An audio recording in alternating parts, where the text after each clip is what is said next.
Hello, Durud and Shalom. Let me know if my audio is okay so that we could get started. Let's actually jump right into some of the updates with regards to what's happening between United States and Israel and the Islamic Republic in Iran's expectations of United States when it comes to holding back Israel. But before I actually do that, we already have a super chat. Amazing. Fleshy Interloper saying, shipping updates in school. Thank you for the super chat, Sketchy, saying, let me check in school. The updates that you have is Islamic Republic shipping daily transit of Strait. So you Sketchy keeps an eye on what's happening at the Strait of Hormuz. He's monitoring the ships and sometimes he gives us updates, which is great. So 15 ships outbound, mostly to China. Yep. And 17 ships inbound, mostly from Southeast Asian hubs. Interesting. Includes shadow fleet vessels, approximately half of total running without transponders. How are you seeing that if they are running, not that running their like they're turning off their transponders? Let me know, how are you seeing that, Fleshy? Thank you so much for the super chat. And also Alexia just celebrating 1 month of membership, saying Durud Shalom, we be live. Happy Father's Day. Happy Father's Day. That is, well, thank you. Thank you, Alexia. I appreciate you saying that. And okay, let's go and jump right into this before we get some updates.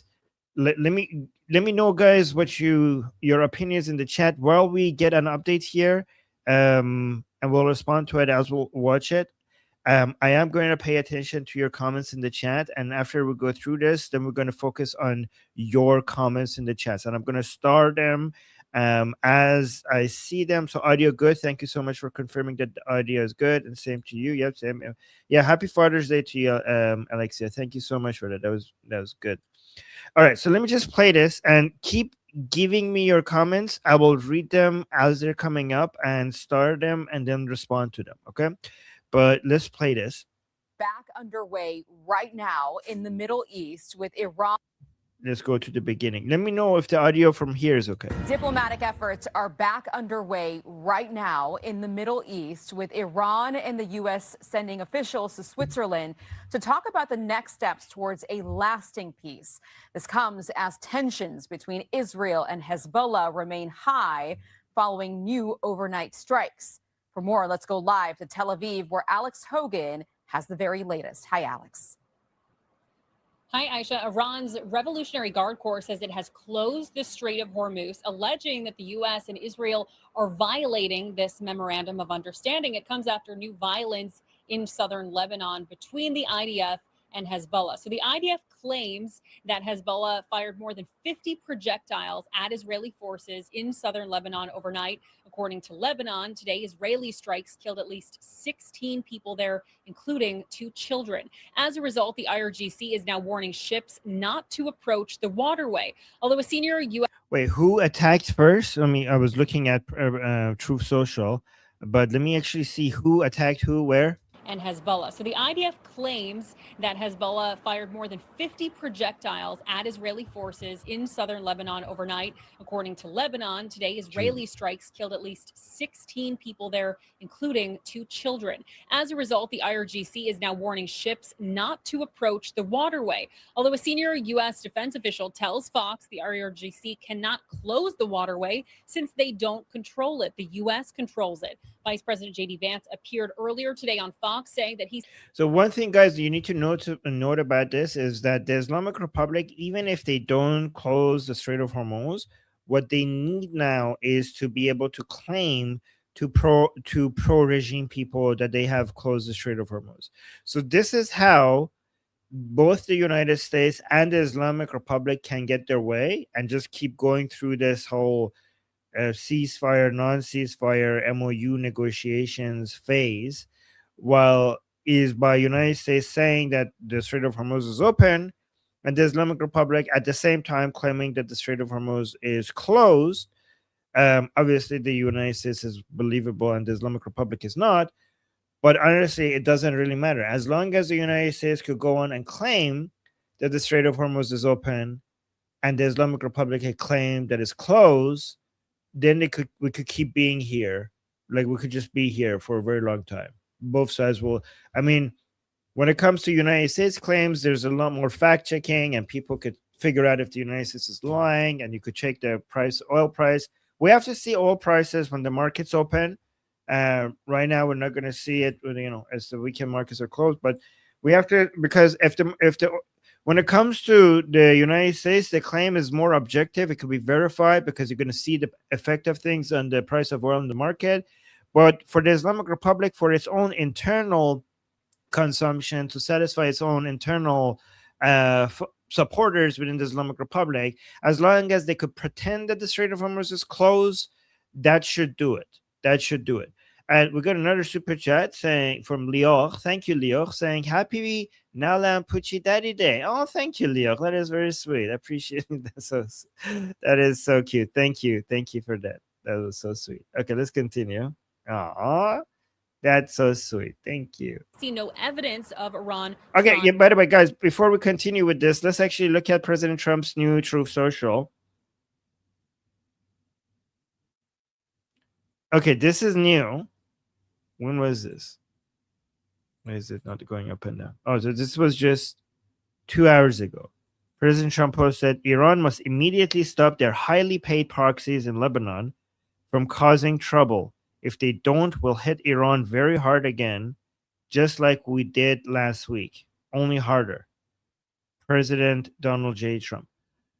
So we actually, when we see a statement like this, we have no idea what's going to happen. Obviously, the statements that are being made and what happens seem to be, all over the place.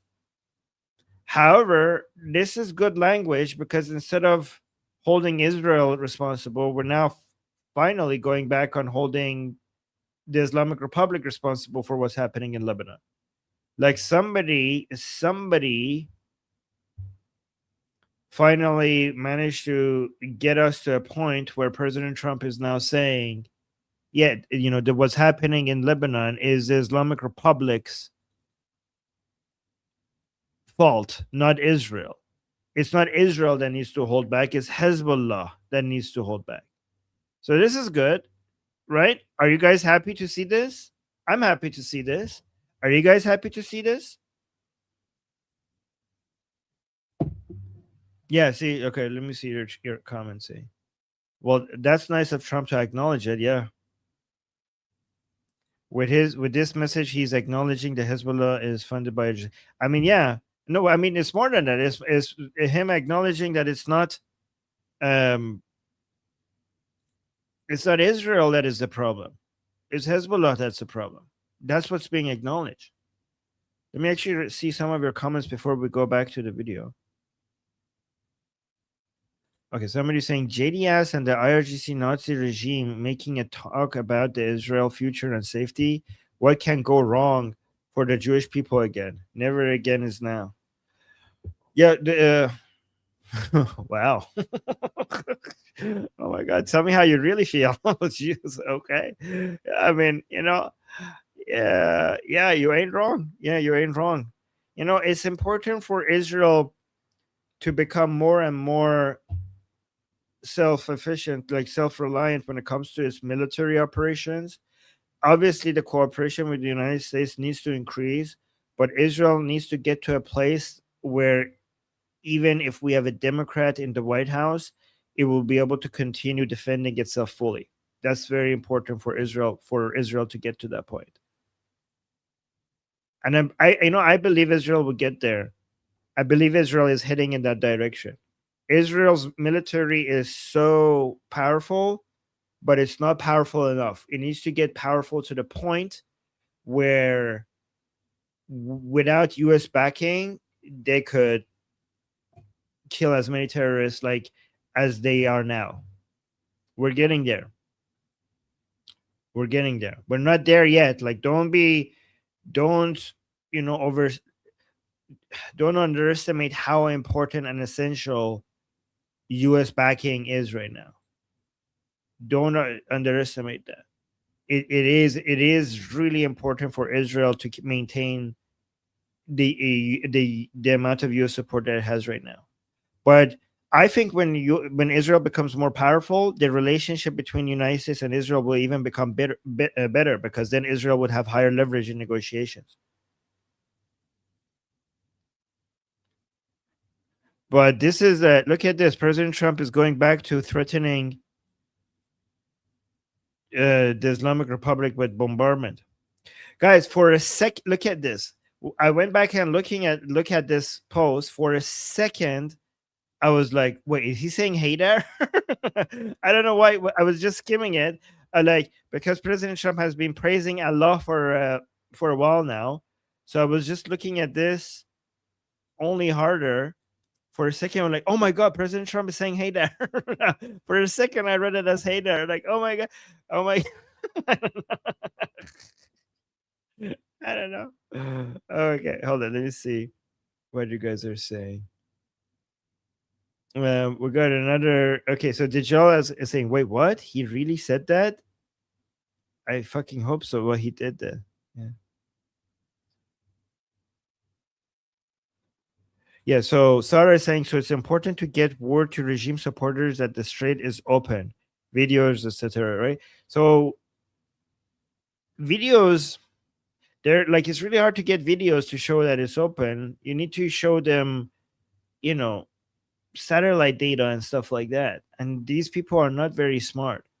Here's what you need to do. You need to get some of the people who they follow and they trust to actually read the news and be convinced by it and come to them and tell them that, yeah, the regime is fucking with us. The Strait of Hormuz is actually open. That's what you need to do. Like Sabati, Rasoi, Nabavian, those people, if they get convinced, then they would tell their followers that, yep, their regime is lying to us.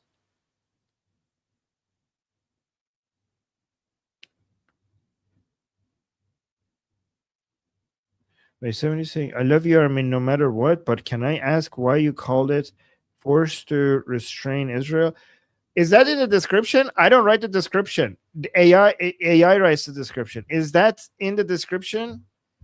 Hey, guys, like, I don't have time to write the description. I have an assistant, and they get the news and they just copy and paste whatever AI gives them regarding the. You know what? I'm gonna tell the AI. I'm gonna tell my assistant to make the description Israel friendly. Okay. Oh, it's in the title of the stream. Oh, it's a question mark there. Like, we're questioning. Like, that's what people, guys, don't you not see the question mark in the title? It says the US force to restrain Israel, like question mark. That's what people are saying. We're responding to, obviously, I'm defending Israel here. Do you guys not see the question mark? The question mark means that that's not the question mark means that that's not what we're saying. The question mark we're saying is like we're examining that claim. Oh my God. Okay, I will tell AI to make the titles and the description more Israel friendly. Okay. Anyways, let's go back here. Trying to close the strait. As you guys know, one of the things the president has set us out to do as a high. So it's saying it feels like it's in bad fate. I hate it. Okay, you want me to change it right now in the middle of the stream, guys? Do you guys know how many streams I do every day? We just like the AI just produces the title for us, and we just copy and paste. We go through it forward. Should I change the? Okay, here. I'll change the title midstream. I can't change it for X and stuff. I'll just change it for YouTube. God damn it, guys! So look at what you get here. How about this? I'll just change the comment, so the title here. Let's see what I could do. Okay.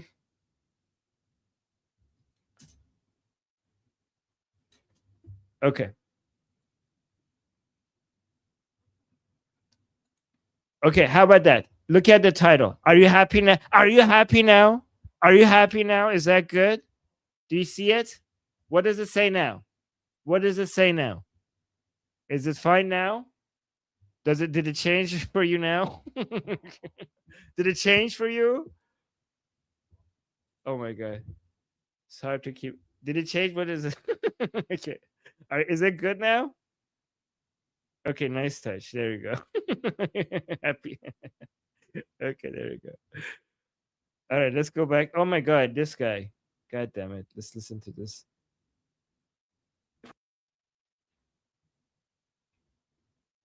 Today on Fox, saying that he's seen no evidence of Iran trying to close the strait. As you guys know, one of the things the president has set us out to do as a high priority is to open the straits. That's now happened. We actually got 16 million barrels of oil out of the Straits of Hormuz yesterday. That is a record going back to even before the conflict started. So you're seeing those ships move. So a lot of back and forth there, and U.S. Central Command says that traffic today is even increasing in the strait. As many as 55 merchant ships have transited, moving 17 million barrels of oil. The vice president says that he expects to head to Switzerland soon. He says he's talked with envoys Steve Witkoff and Jared Kushner there, and that things are going well. And the Swiss Foreign Ministry says that representatives from multiple countries are now on the ground trying to move these diplomatic talks forward. Aisha? Okay, we'll follow it. Alex Hogan live for us. Alex, thank you very much. For more, let's bring in Hudson Institute Senior Fellow Rebecca Heinrichs, Foundation for Defense of Democracy's Iran Senior Program Director, Ben Talablu. Ben, Rebecca, thank you very much for joining me on your Saturday. Really good to have you both here. Rebecca, let's get to the latest on what's happening between Israel and Lebanon right now. The ceasefire, no longer a ceasefire. They shot at each other overnight. Of course, what do you mean no longer a ceasefire? This is the most elastic ceasefire of all time. Is she saying no longer a ceasefire because they shot fire at each other? Like, are you kidding me? Where have you been? It doesn't matter. This will continue to be a ceasefire. Like, have you not gotten the memo, lady? The ceasefire just means that we will shoot at each other less, just a little bit less. That's what that means. Wait, we got some more super chats. Thank you, guys. Justin saying Armin is going full gladiator on us. Are you not entertained? Exactly. That's what I almost pronounced it how we pronounce it in Persian. Gladiator. All right.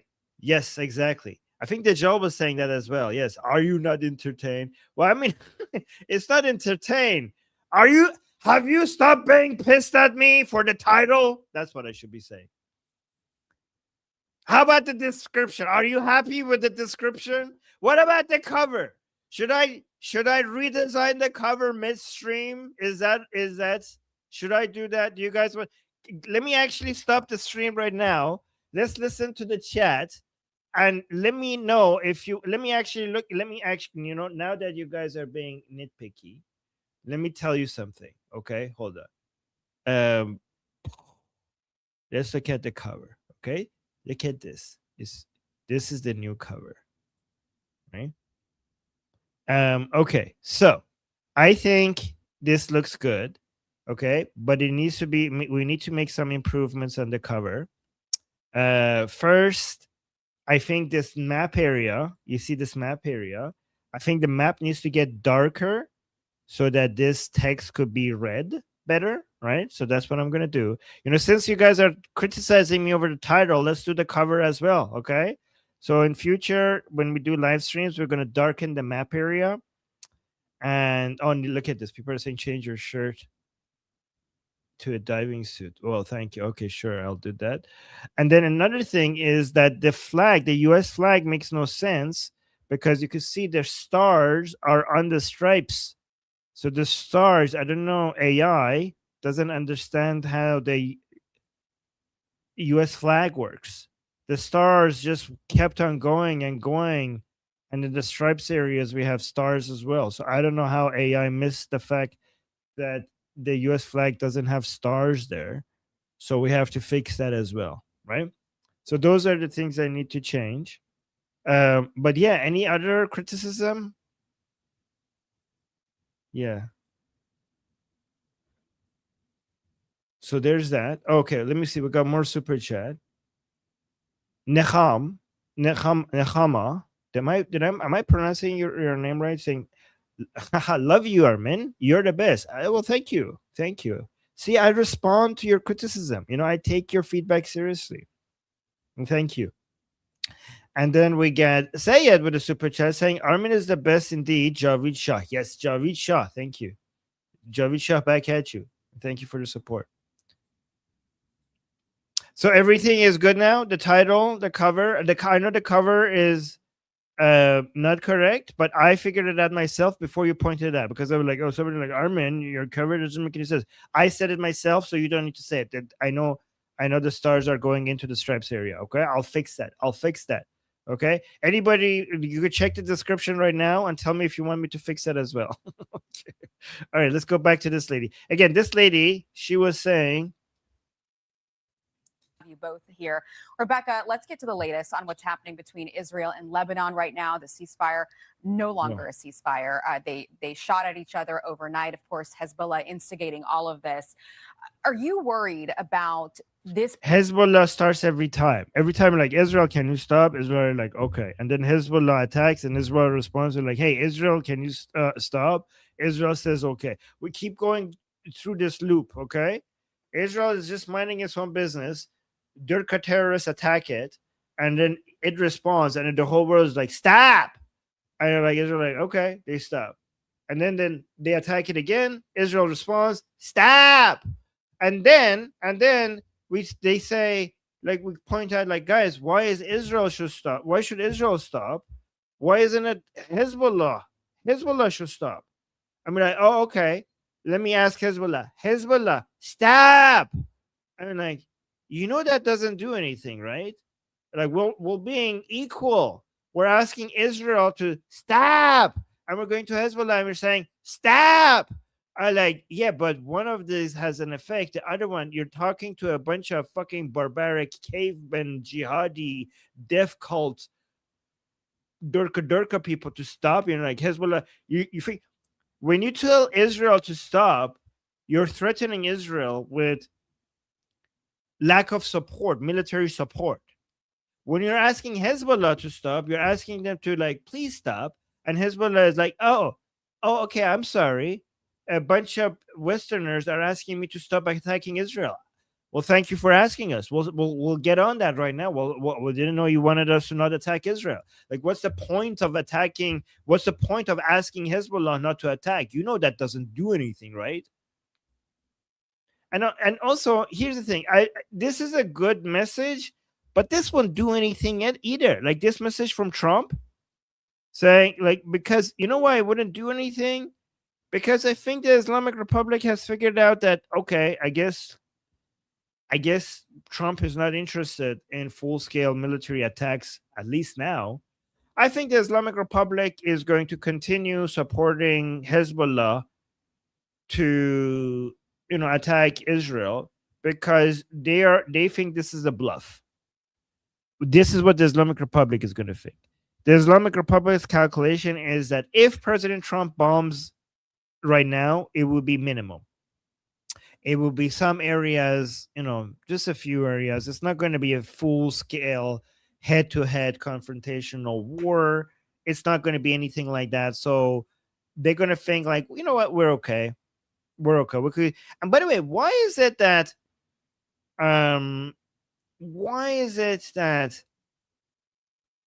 there is no mention of Hezbollah in this post? Why is it that President Trump doesn't mention? So let's read this again. Iran must immediately stop their highly paid proxies in Lebanon from causing trouble. Just say their name, Hezbollah, right? I don't know. If they don't, we'll hit Iran very hard again. So I think the Islamic Republic thinks this is not going to be very hard. Maybe he would, but it's not going to be a big deal. Just like we did last week. Yeah, just like we did last week. Last week, that wasn't very big. That wasn't a big deal. So he didn't. Okay, so this is a green to me. Now that I look at it again, this is the Islamic Republic is like, oh, okay, last week. So not the same scale as Operation Epic Fury.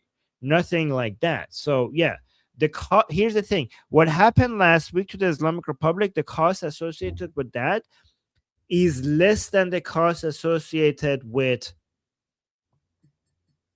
not supporting Hezbollah.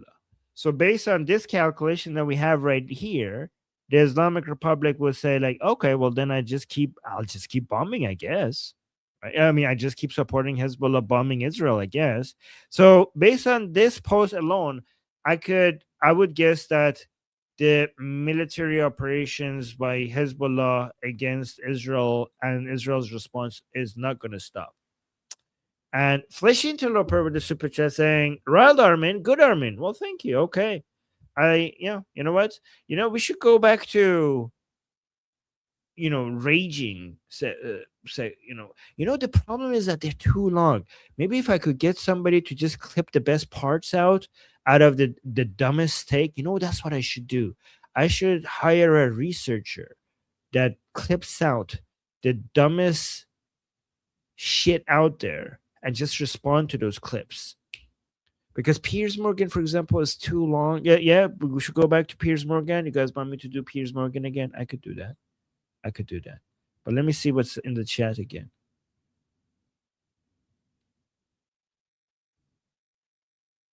So Javid is saying, where is the actual Lebanese army? Like, what are they doing against Hezbollah? Yeah, they are pathetically weak, unfortunately. Sorry for Lebanon, but their army is very, very weak. Hezbollah is like so much more powerful. So it's not like, I can't blame the Lebanese army. They don't have the ability to fight Hezbollah. Like, what do we want them to do? They don't have the power.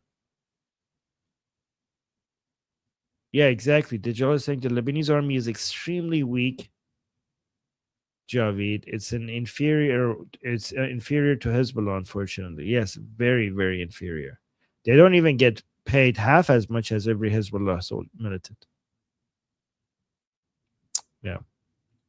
Javid is saying. Yeah, okay, let's continue with this. Potentially upending these negotiations. We have a 60-day timeline and the clock is ticking. Well, I think clearly Iran is trying to use Hezbollah as a means to disrupt the ceasefire, because Hezbollah is bought and paid for by the Iranians. The Iranians are the ones that insisted that we tie this particular conflict to the deal. Of course, Israel has the right to defend itself. The United States has been clear about that. But the Iranians seem to be trying to determine how badly the United States wants to keep this ceasefire in place, to see how much the United States is going to permit Israel to continue defending itself, or to do what the Iranians want us to do, which is to restrain Israel. Of course, that would be a deadly... See, that's why this was in the title. See? She said the Islamic Republic wants the United States to restrain Israel. That's why this was in the title. Okay? That's where I got it from. It wasn't me. It was her. She said it. She said the Islamic Republic is saying that. Okay? The Islamic Republic wants United States to restrain Israel. So every time you see the United States putting pressure on Israel to stop, that's basically the Islamic Republic. That's the Islamic Republic speaking through the United States to try to put pressure on Israel to stop attacking their own enemies. Okay? So, and yeah, no. How about no? How about no? How about you tell the Islamic Republic to go fuck itself? How about that? Okay.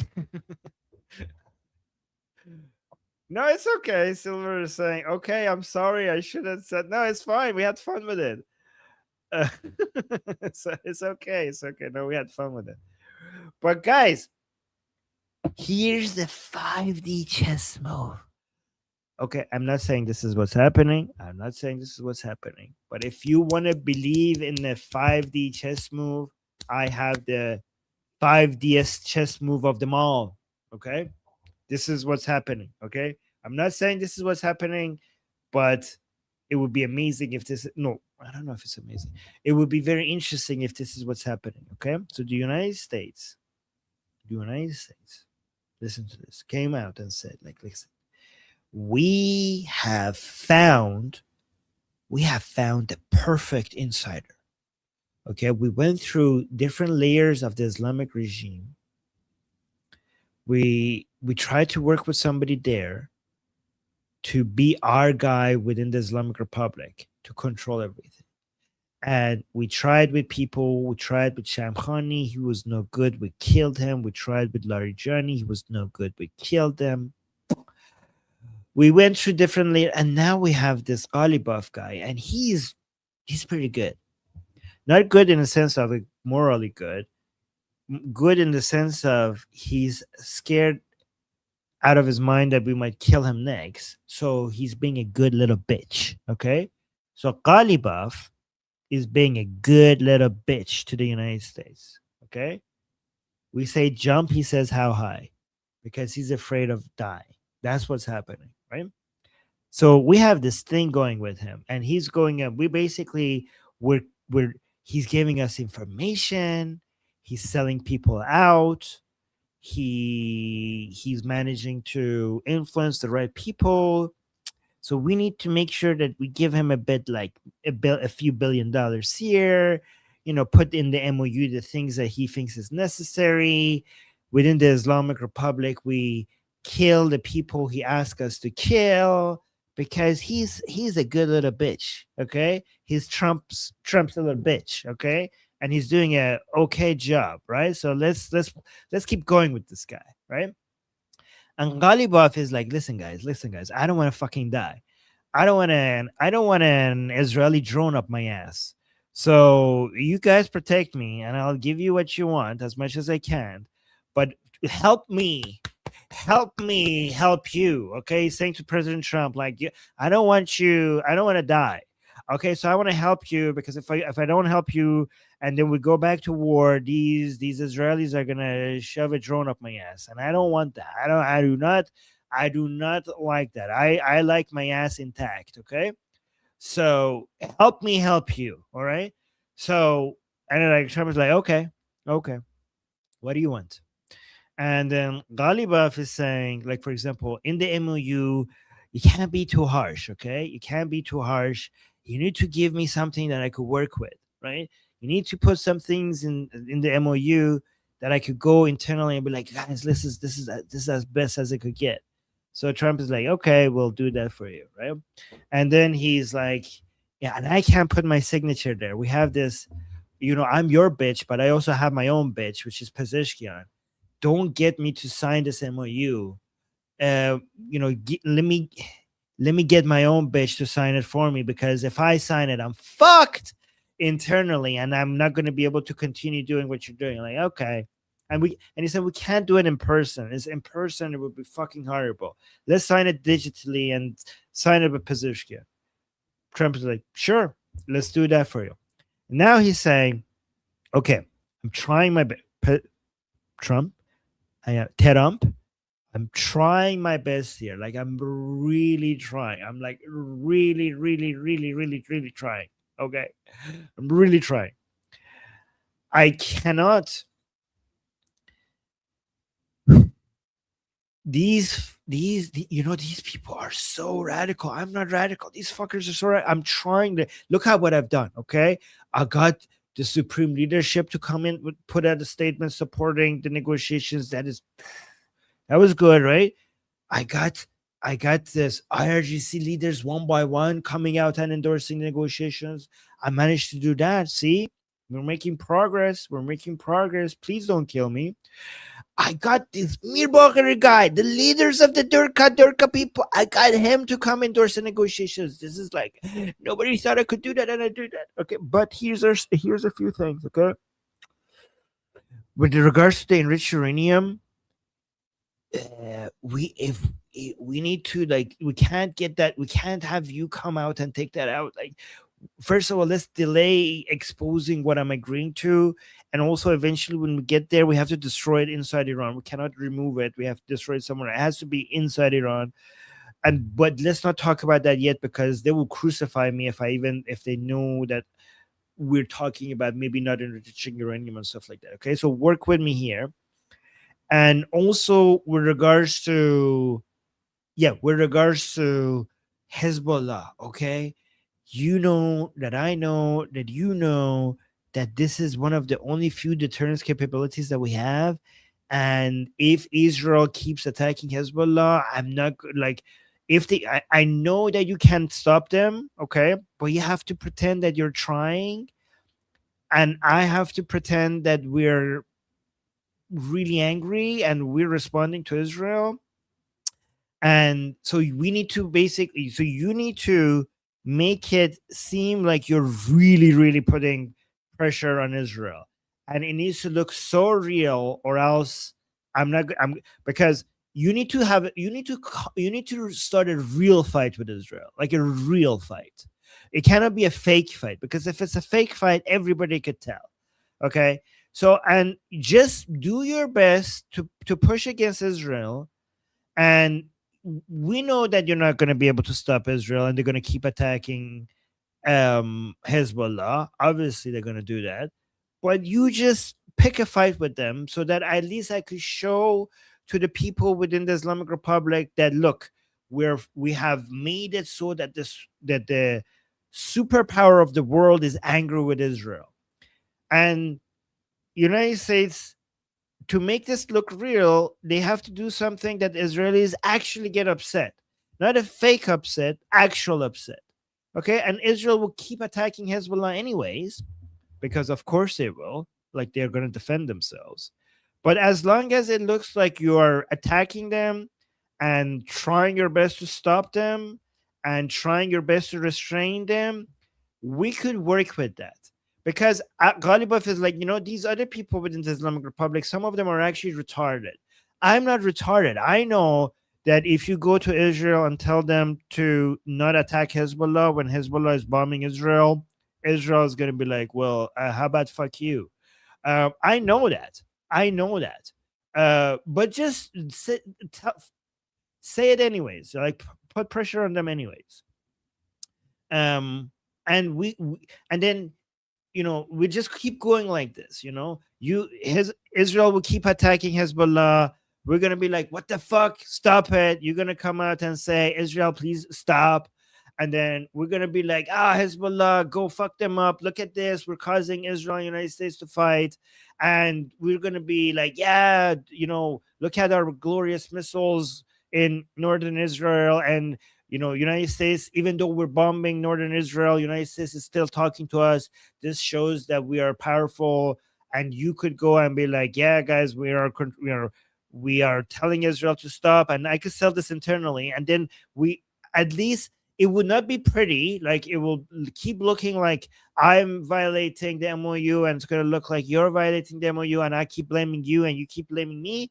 But we keep going down this path until I could keep giving, like, with these negotiations, I'll keep trying to give more of what you want. That's what I think is happening behind the scenes. Does that make sense? What do you guys think? What do you think? This is my hypothetical scenario of what's happening behind the scenes. What do you guys think?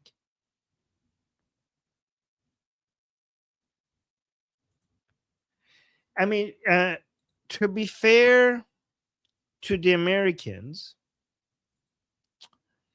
why spend so much fucking money on bombing the Islamic Republic before the midterms and have oil prices be high when you have an insider man that is constantly betraying the regime anyways? Right? Oh, let me actually respond to your super chat. Oh, thank you for the super chat.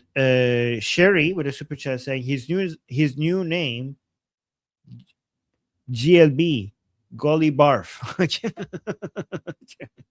Okay, all right. How about this? How about Trump's a little bitch?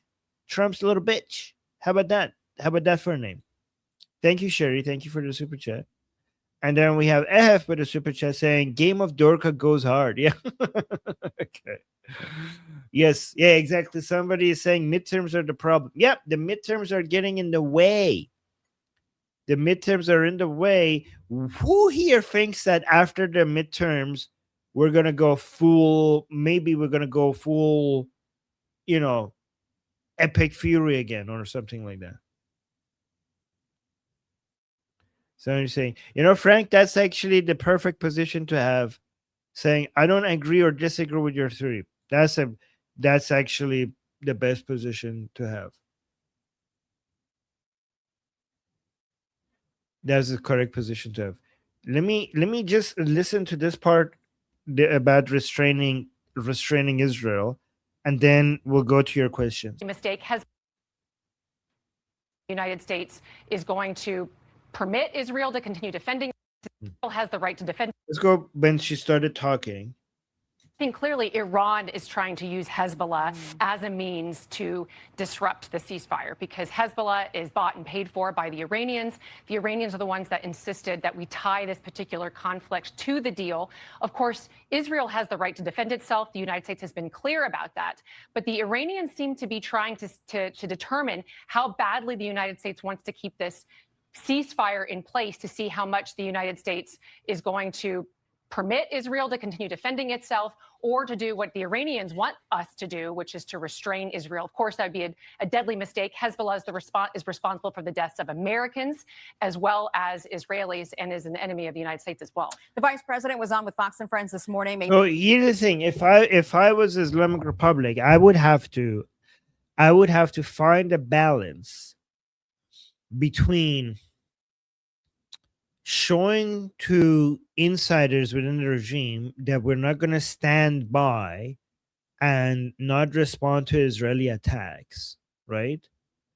And also the parts of the regime that doesn't want any ceasefire to show to them that we're doing enough with Hezbollah attacking Israel to disrupt the negotiations, while at the same time keeping the level of tension at a level that Trump could say that, this is not that big of a deal.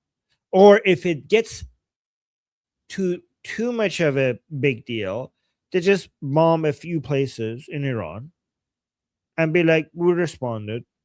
Let's go back to negotiations now, right? That is the dance here. That is the dance between these four players, right? The Islamic Republic, the United States, Israel, and Hezbollah. Okay. The Islamic Republic, at least Ghalibaf within the Islamic Republic, is asking itself, how could I make the insiders happy? There's two types of insiders. The insiders who want a deal, right? There's three. The insiders who are saying, let's make sure we get a deal. The insiders who are saying, fuck the deal, make sure you do it to disrupt it. And the insiders who are saying are more interested in making sure that Hezbollah is not abandoned, right? And also Ghalibaf has to also make sure that Trump is not too upset. So the people within the regime that want the deal to happen, they're showing them like, guys, we're not responding that strongly to Israel, only a little bit. So we're not pissing off Trump too much. Also, we know that Trump is worried about the midterms anyways. So we're good over there. So he's not going to attack us too much.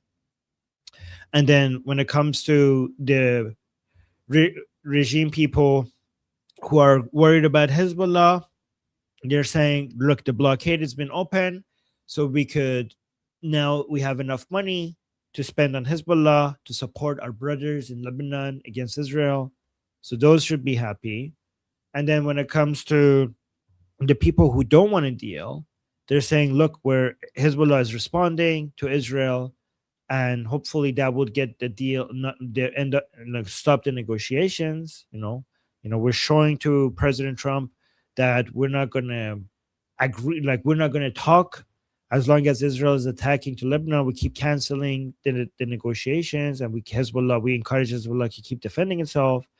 And then we tell President Trump this is all for a show. We are holding Hezbollah back, but obviously we can't hold them back too much, because then we will have an uprising within the regime. The attacks on Israel are only a little bit.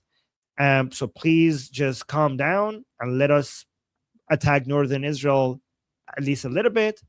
And if it gets too much, then okay, bomb a few places in Iran and then call it a really massive attack, and then we'll go back to the negotiations. This is the dynamics here, right? And let's go to, okay, we got more super chats. Thank you, guys. We reached our goal. Sherry with the super chat saying, if Mexico acted like Lebanon about their cartels, the U.S. will make Mexico our 51st state. Go Israel. I know. I think, like, I don't know if there would be a Mexico left if anything remotely close to that happened. That's a very good point, Sherry. Thank you so much. Honestly, any country, if what Hezbollah was doing to Israel, if it happened to any other country on earth, the whole world would be like, yeah, obviously, go fuck them up. And thank you, Sherry, for the super chat. And Ginga, thank you so much for the super chat, saying JD is a Jew hater in disguise. He wants Israel gone. Well, I would say this: JD Vance he knows he has Jew haters in his base, and he wants to appeal to them. So in effect, he will become a Jew hater by proxy, in my opinion. Yeah. Maybe JD is the Jew hater that shows up in our chat sometimes. What happened to him, by the way? Is he broke now? And thank you for the super chat. Fleshy Interloper with the super chat. Thank you, guys. Saying Trump is backing all the horses.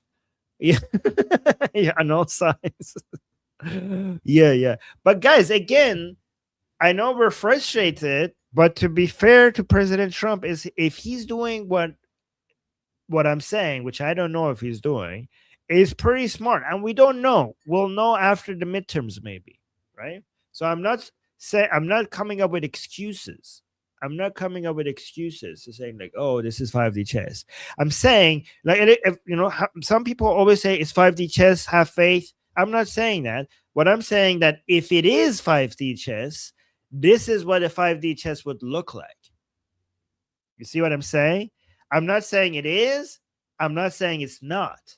I'm just saying if it was 5D chess, this is what it would look like, with Ghalibaf as the inside man, basically moving against all the different segments of the Islamic Republic. And then we got another super chat. Thank you so much, guys.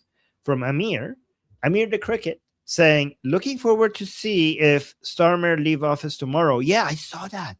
That's amazing. I wouldn't believe it so much, but Tusi also said it's supposed to be happening. UK, please heal up. Yeah, I actually saw from formal places that it seems like this is happening. So now it's more believable. So that's pretty good. If it's happening, hopefully. We should talk about that in our discussion group later today. That's a good point. Yeah.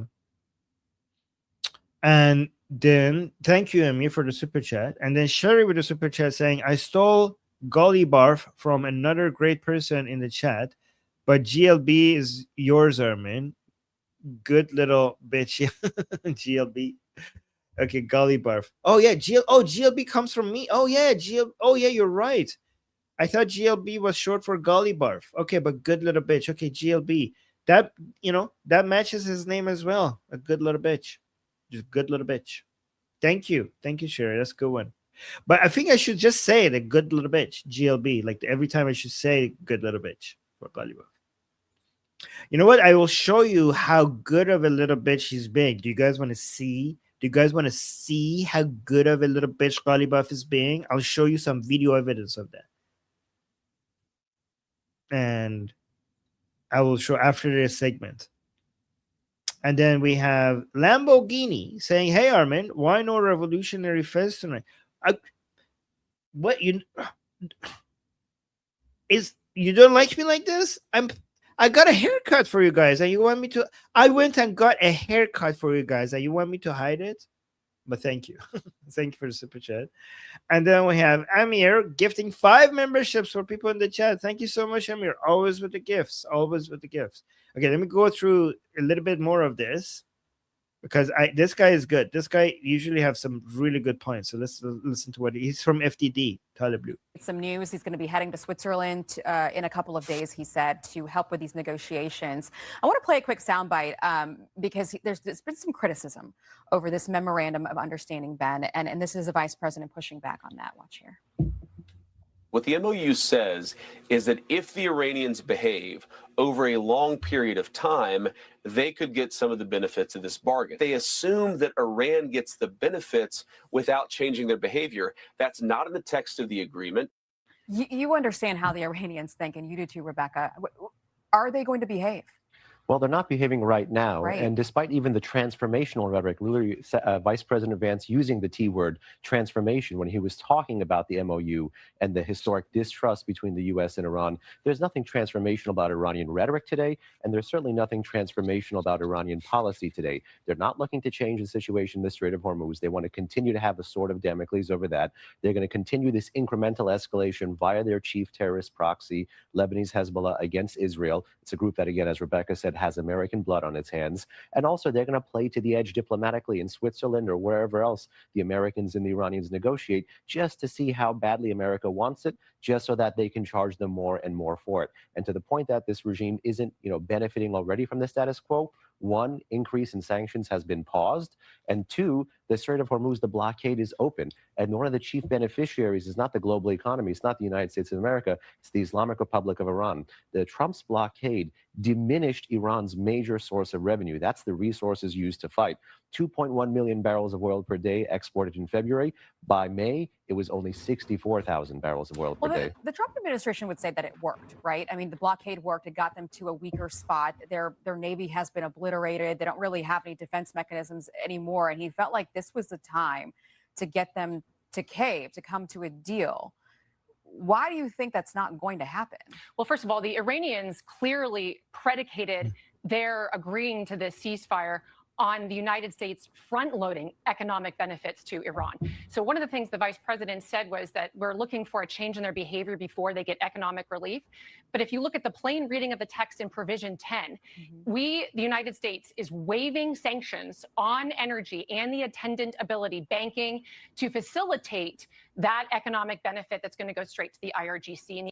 Well, I mean, how does it, so that would be disappointing if you get sanction relief before, look at this, before you get to see any behavioral changes. They get economic relief. But if you, Vice President said was that we're looking for a change in their behavior before they get economic relief. But if you look at the plain reading of the text in Provision 10, the United States, is waiving sanctions on. Are we waiving sanctions? Are you, United States?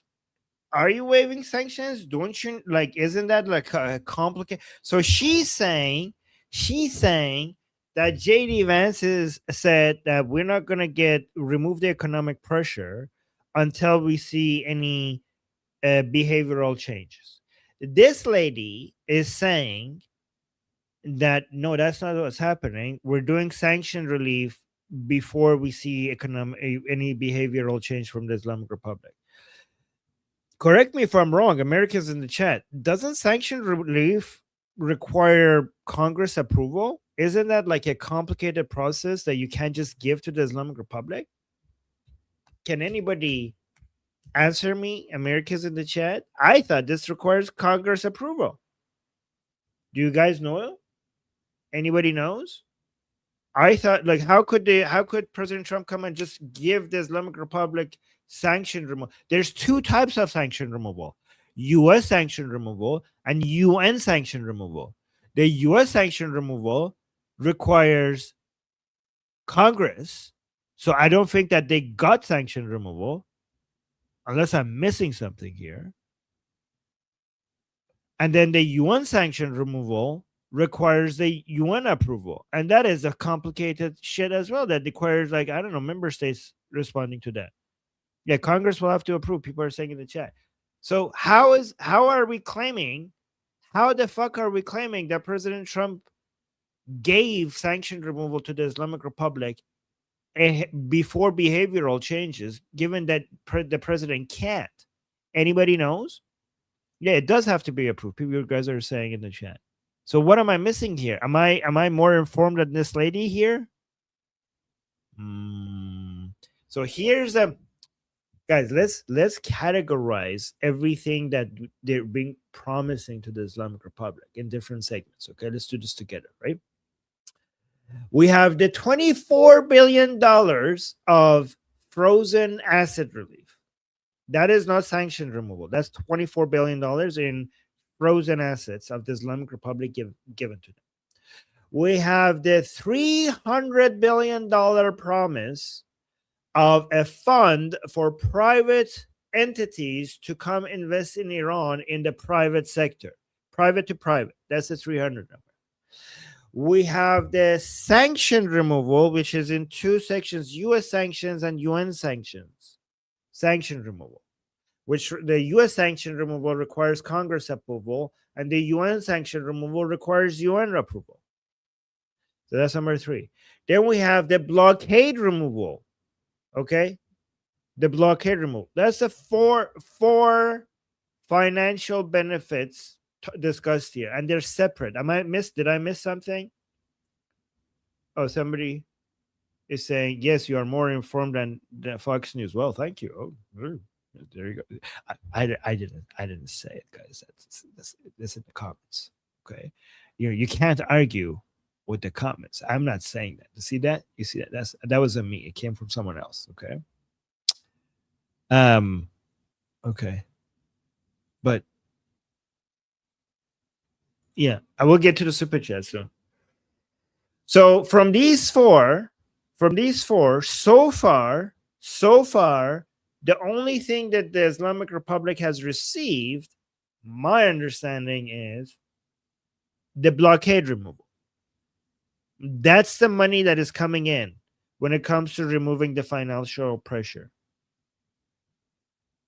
That's the money that is coming in to the Islamic Republic. We don't have the 300 billion, which is really hard to get, because which private entity is going to come invest in Iran when the IRGC has full control over the economy and run its own monopolies? How could you even compete with that? That's just burning your money. That's the 300 billion. The $24 billion might get released, which will benefit the Islamic Republic. That is the smallest one, though.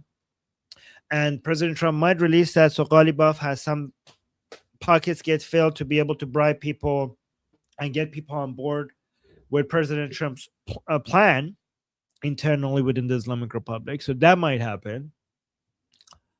Yeah, and the sanction relief is the most difficult one. I mean, not the second most difficult one, given that Congress has to approve, and not even Democrats agree with this.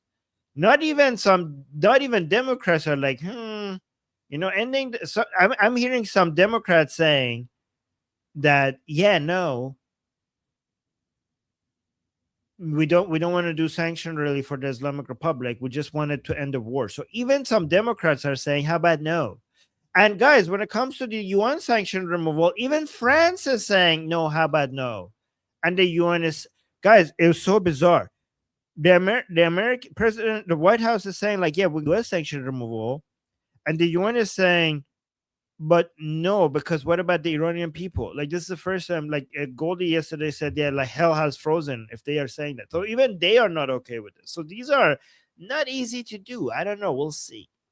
But is it a better understanding? Do you have a better understanding? Guys, by the way, fuck the UN. Don't think I'm supporting them, right?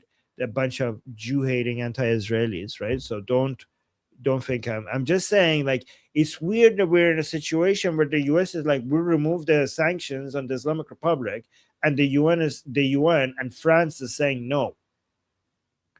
That's a weird situation to be in right now.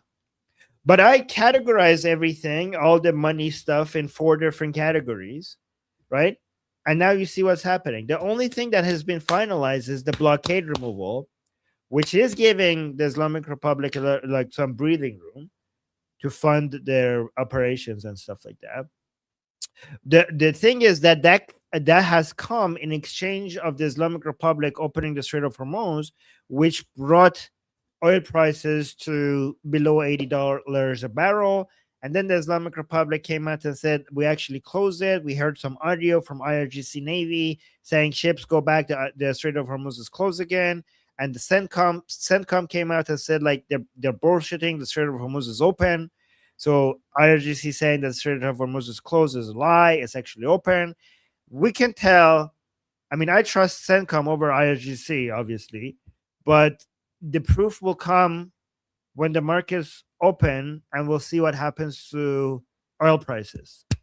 That's how you could tell whether the Strait of Hormuz is actually open or not, because, you know, people can lie, but the market doesn't lie. The market decides things based on supply and demand. So if the oil prices remain low, then the observation is that the supply is high, which means that the Strait of Hormuz is actually quite open. Right? So, was that a good summary? You know what? I think that was the best summary on this topic ever. And it just was I didn't even prepare anything. I think I just gave you a better summary of what the fuck is going on than anyone else. And I didn't even prepare for this. I was just organically came out. That was pretty good. I'm impressed. But we do have to answer some super chats here. Hold on, let me remove the stars here. No.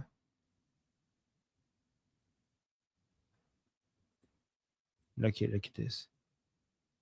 Okay. So remove the letter of the stars. Let me see. Okay. Erickson is saying, which Israeli said, I go back and forth between thinking Trump is a cynical asshole like Nixon who wouldn't be that bad, or that he's America's Hitler. What the fuck? I don't know who said that. I go back and forth between thinking Trump is a cynical asshole like Nixon who wouldn't be that bad, or that he's America's Hitler. Well, he's not America's Hitler. That second part is ridiculous. Oh my God. Stop telling people, stop saying people are like Hitler. Like, last time I checked, he didn't gas 9 million people. And yes, I said 9 million. Because I don't forget the gypsies and the handicap and the gay people and the political people. Okay, it's not just 6; it's 9.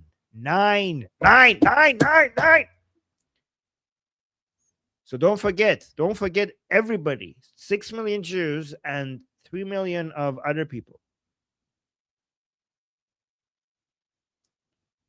Okay. Let's go to the next super chat. Sherry, thank you so much, Sherry, with a super chat saying, don't believe all the rumors about leaks. The second JD says the US is not lifting anything. Oh, okay. So first, don't believe all the rumors about the leaks. Second, JD says the US is not lifting anything. Other interest may. But again, all of the MOU is contingent. That is how I understand it. So that is true, except the blockade. The blockade has already been lifted, and all the tankers are out. The tankers are out, heading. The tankers of the Islamic Republic are also out, heading towards China. So if there's anything that is contingent, it would be the 300 billion. That would be the 24 billion. The 24 in the frozen assets, and the 300 billion of the private investments, and sanction removal. This lady over here is saying sanction removal has already happened. I don't think so. But sanction removal, 300 billion, 24 billion contingent, blockade removal already happened. So the blockade removal is already getting revenue to the Islamic Republic. But at least oil prices are down for the midterms. So here's the thing. So let me defend Trump. Okay?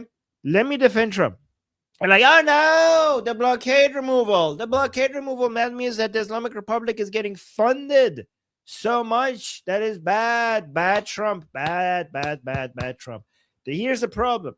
If oil prices don't come down before the midterms, then it's going to be really, really, really bad for the Republicans during the midterms. Really bad. Really, really bad. And that will make it so that we're fucked when it comes to doing anything against the Islamic Republic. So as horrible as it is that the blockade was removed and the Islamic Republic is getting funded, the blockade removal got us also the Strait of Hormuz to be open, oil prices coming down, which is hopefully will reduce the Democrats' chances at the midterms. So there's that. So that's what's happening, right? So this is my best defense of President Trump. What do you guys think? Do you guys agree, disagree?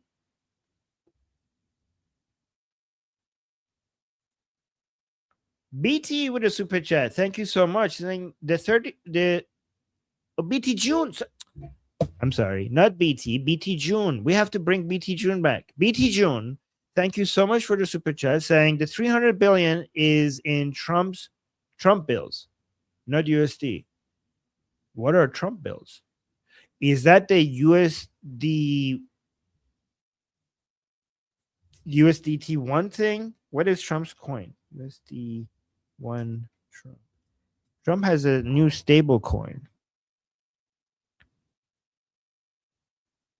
Yeah. USD1 is a US dollar pegged stablecoin launched in 2025 by World Liberty Financial, a decentralized financial project backed by President Donald Trump. Guys, is that what BT? Is that what you're saying? Because if that's what you're saying, Binance. You guys know Binance? Binance is a cryptocurrency exchange that has been essential for the Islamic Republic getting its funds around and going around sanctions. Right? And Binance was found guilty for money laundering for the Islamic Republic. It's true. And they admitted to it, and the CEO of Binance got prison time and also a huge fine. And yeah, I know, guys. I know Binance isn't based in China. Okay. And President Trump pardoned him.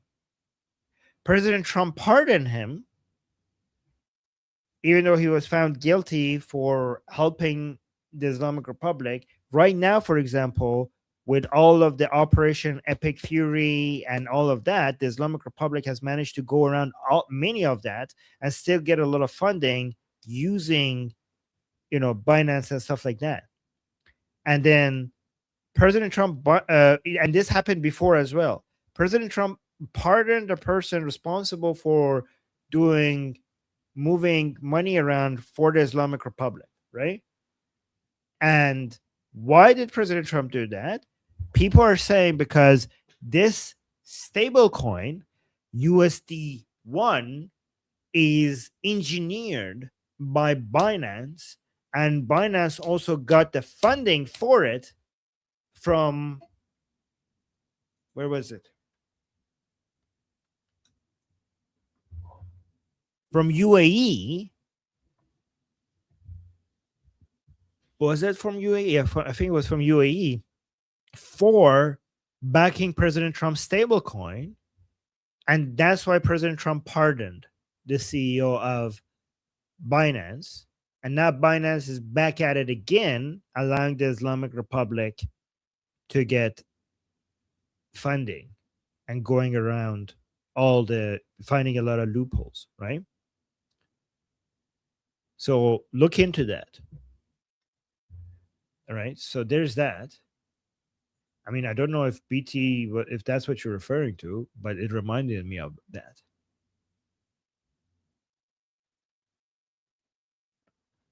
So there's that issue. By the way, I do like stable coins. Stable coins, US dollar, US,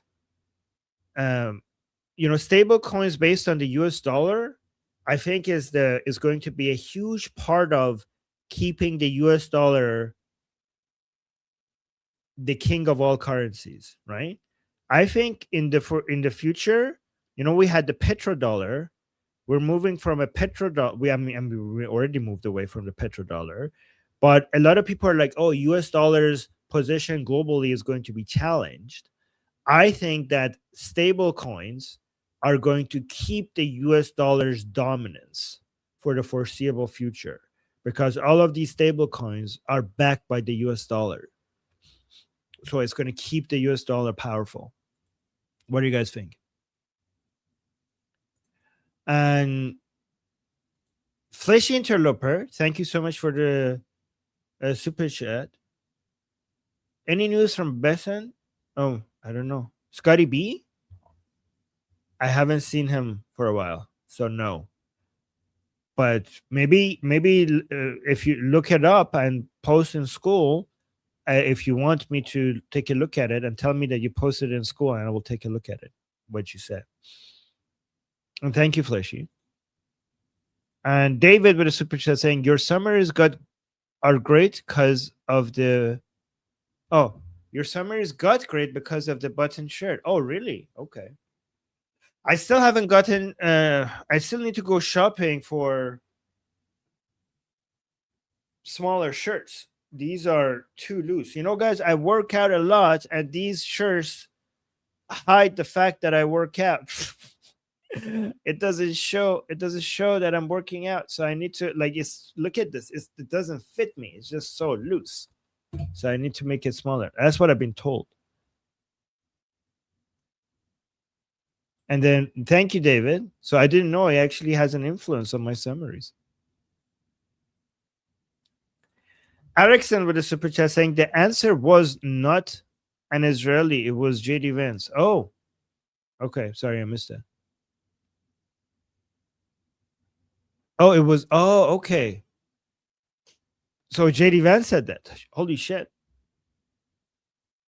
Okay. What the fuck? Oh my God. Now let me actually bring it back up then. Okay, yes. Now I get the context. Let me bring it back up. So this is a quote from JD Vance. Let me bring it back up on my phone. Where is it?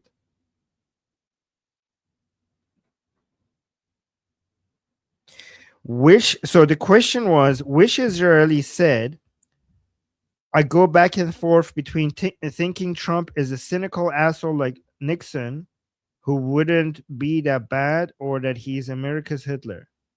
Oh my God, that's a JD quote? Yeah, I know he said that he referred to Trump as Hitler. I didn't know that was his quote. So no Israeli said that. So now I get what you're pointing out. You're saying that because they're saying that Israelis are attacking. Okay, sorry, I didn't get your point, Erickson. So what Erickson is saying is that JD Vance recently came out and said too many Israelis are attacking President Trump. Too many Israelis from Bibi's cabinet in Israel are personally attacking President Trump. And that's a fucking lie. There's not a single one, even the people like Smotrich and Ben-Gvir haven't attacked President Trump personally. That's a fucking lie, right? And the person who has attacked President Trump personally is JD Vance himself. So there are people within Bibi's cabinet within Israel that have criticized the negotiations. They have criticized the MOU, but they haven't attacked President Trump personally. So JD Vance lied about that. And now Erickson is pointing out that it was JD Vance himself attacked President Trump personally, comparing him to Hitler. That's a good point. Sorry, I didn't realize what you're doing at the beginning, but that's a very good. Thank you for coming out and saying what. Yeah, thank you. That's a very good point.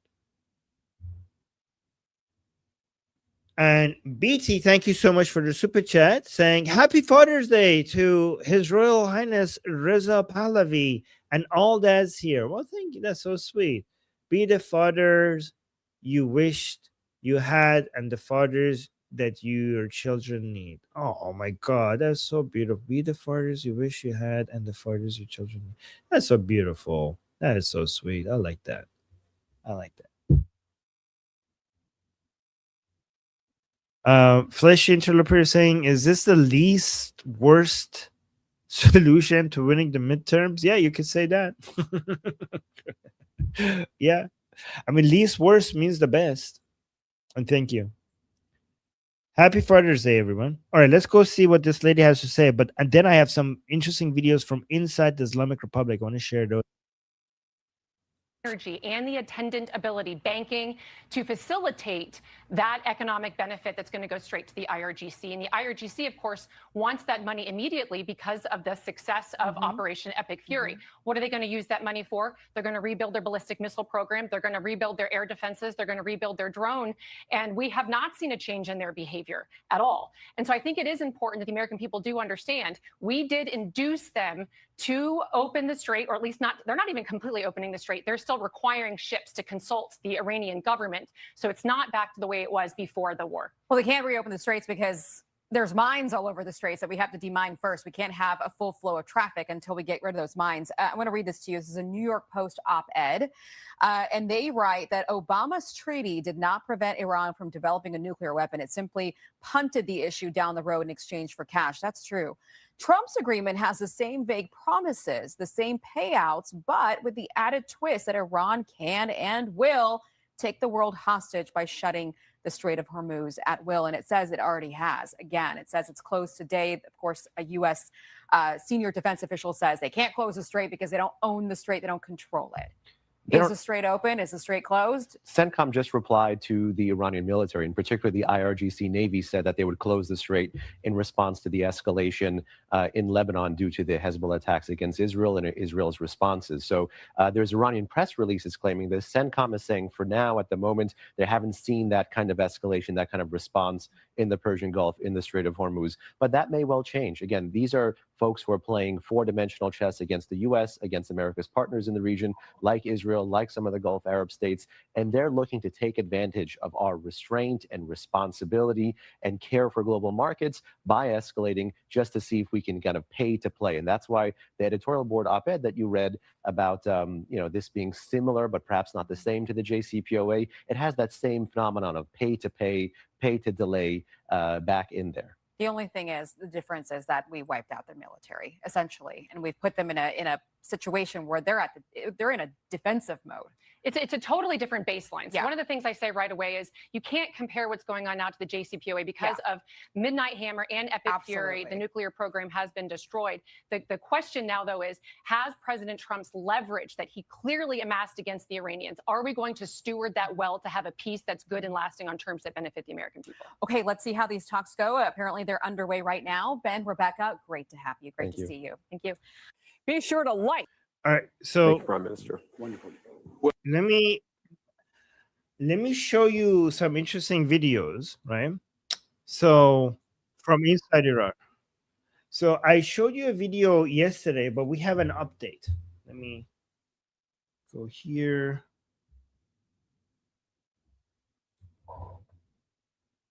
Okay. So guys, do you guys want to see some interesting updates from inside Iran? Let me save all of these. Save. No, not that one.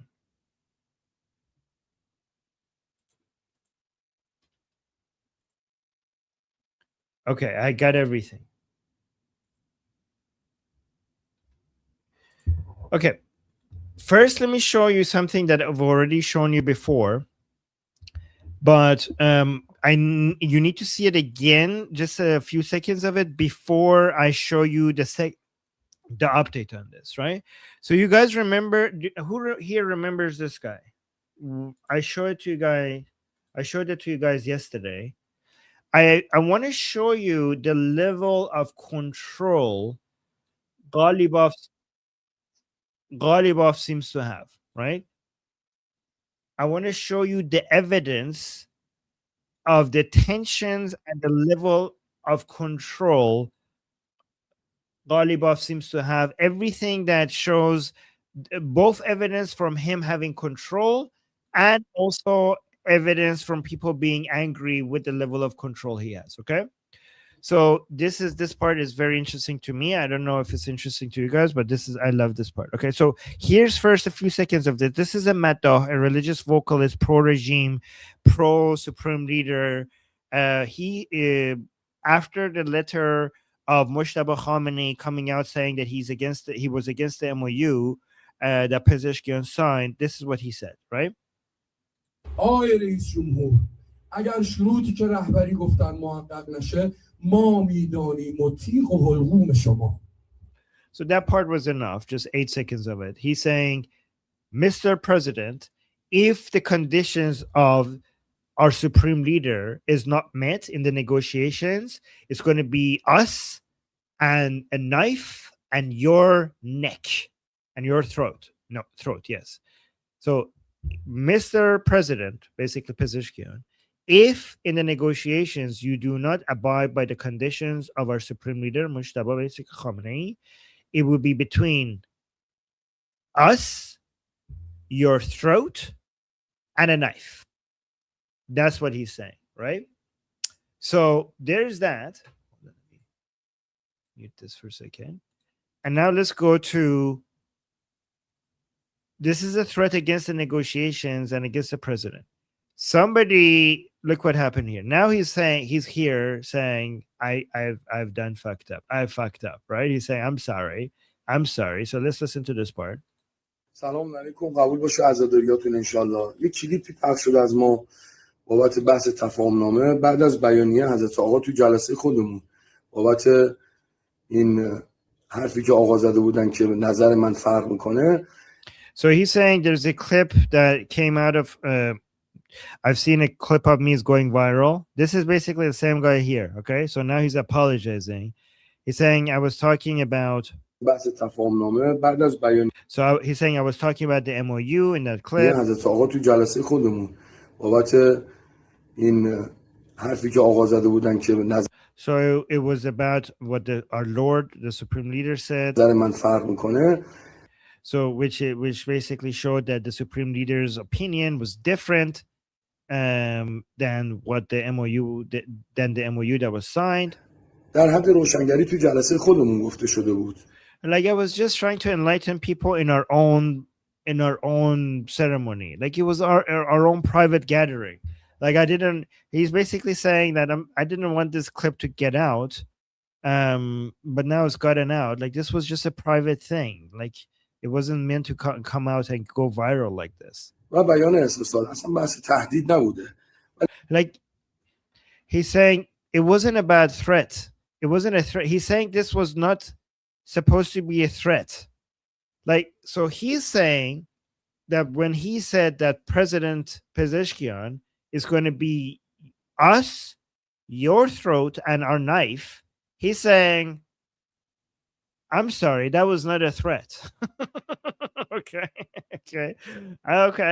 I mean, it sounded like a threat to me, but he's saying, I'm sorry, I wasn't trying to threaten the president. ولی الغرض حرف من به بی بی سی و اینترنشنال که شنیدم این کلیپو کار کردن. Like, but now I want to say something to BBC and Iran International that spread this video. اگه حرفایی که ما زدیم و این کلیپ شما رو خوشحال کرده فکر میکنید صف متحد ما رو میتونید به هم بزنید. He's saying if this clip that came out from what I said, if it made you happy, and if you think that it's going to divide us, if you think this is going to divide us, بچه‌ای وارد کنید کول خوندید. So you're wrong. Like you could go fuck off. Like this, like he's saying that this clip that you're spreading off of me, that's not going to divide us. Like you're not going to be successful in dividing us by spreading this video. ما به زودی زود شما رو نابود خواهیم کرد. Like we will destroy all of you very, very soon. ما پیروزیم انشالله.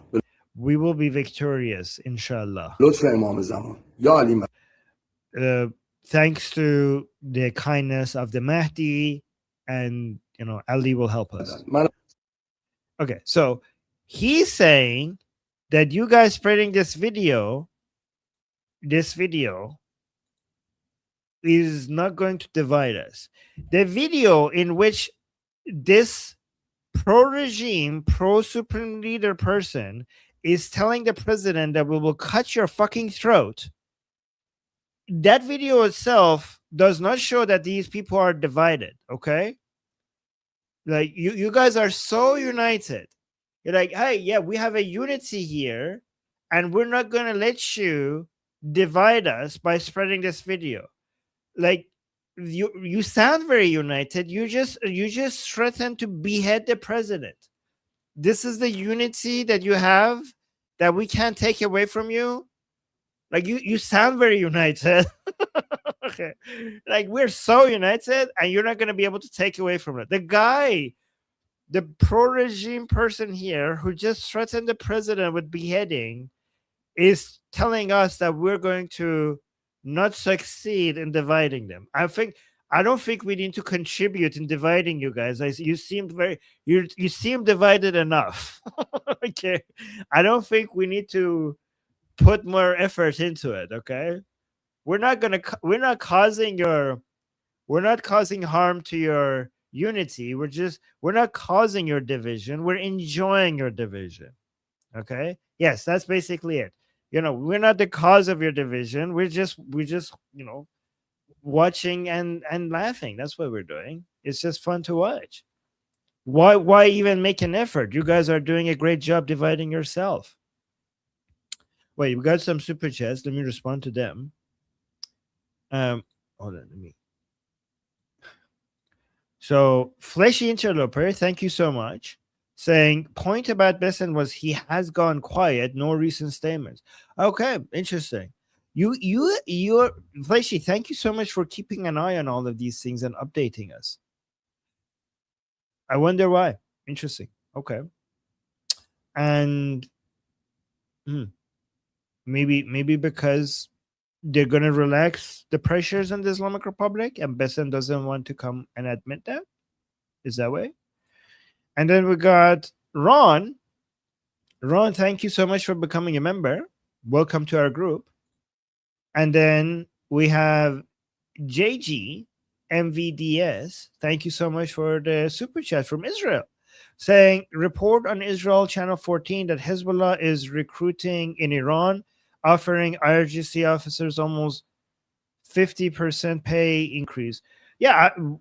Okay, guys. We showed you this before Channel 14 of Israel. Let me bring that up. So Channel 14 is copying us. Because let me show you what we showed you before Channel 14 reported that. Not only, look at this.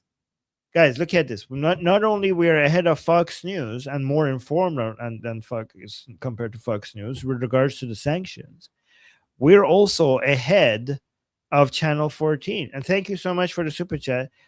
Not only we gave you the news, we showed you the ads in the streets in Iran. Let me actually look at this. So these are inside the streets in Iran, in Tehran, and these are posters. Let me show you.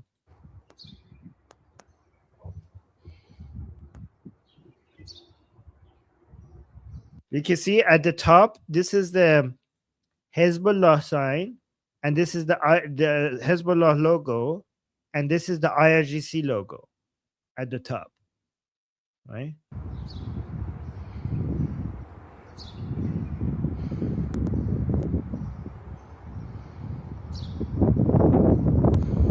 So I will read it for you guys. I just want you to see that this is in Iran.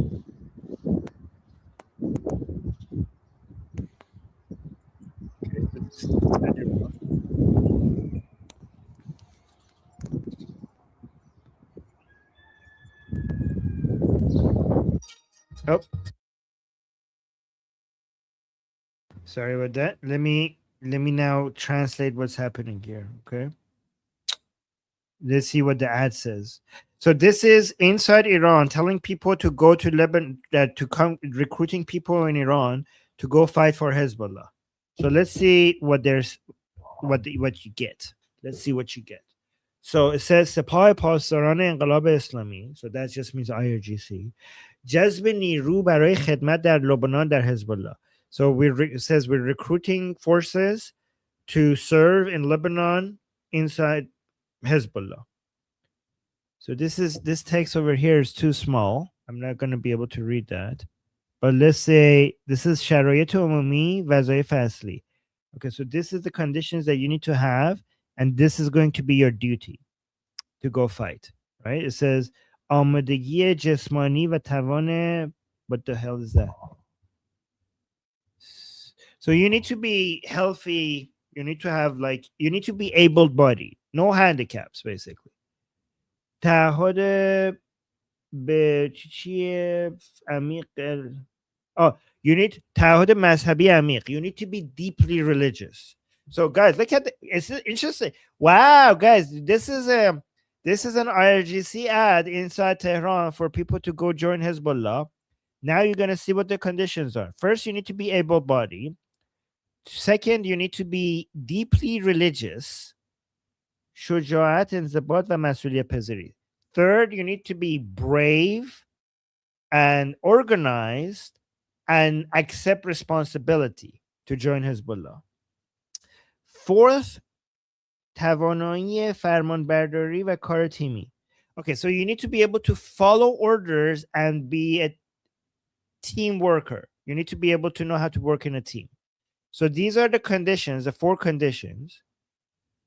And then let's see what are the 3 response. So these are the 4 conditions and the 3 responsibilities. This is so pixely. گشت و huh? What is this? گشت و see, I don't know what the fuck is saying here. Anybody Iranians in the chat? This is so pixely. میدانی. Okay. گشت و سوالات میدانی. Okay, I think it's saying that you need to be able to hold checkpoints in the field. You need to be guarding. You need to be able to do guarding things in the field. If I'm getting this right. Oh. Guys, this is so pixely. Let me see if I could get a better. Is پیام bad? Okay, so it's all پیام. I think this is something we do when it comes to sending and receiving messages. I'm not sure. It's really pixely. Omid, can you read this? This is so pixely. Oh, this last one is to report suspicious behavior. Okay, third one is suspicious behavior. First one is guarding things. Second one is really hard to read. I don't know what the hell is happening here. It's pixely. I'm sorry. Okay, so I know a lot of people are pointing at the 1,000. So let's go to the rewards. These are what you're going to get. If anybody could tell me what the second responsibility is, let me know. This one, I don't know. Right? So here's it. Your rewards is going to be, you're going to get $1,000 a month, which is really fucking high for inside Iran. Omid was pointing out that $1,000 a month is about 7 times more than the average monthly salary of an Iranian. Yeah, exactly. Sarah was like $1,000 a month. Yeah, guys, $1,000 a month in Iran goes a long way. Like that is, you could do so much with that. This is so much more than what the Lebanese military pays. So this is a lot of money. This, by the way, this is what the removal of blockade does.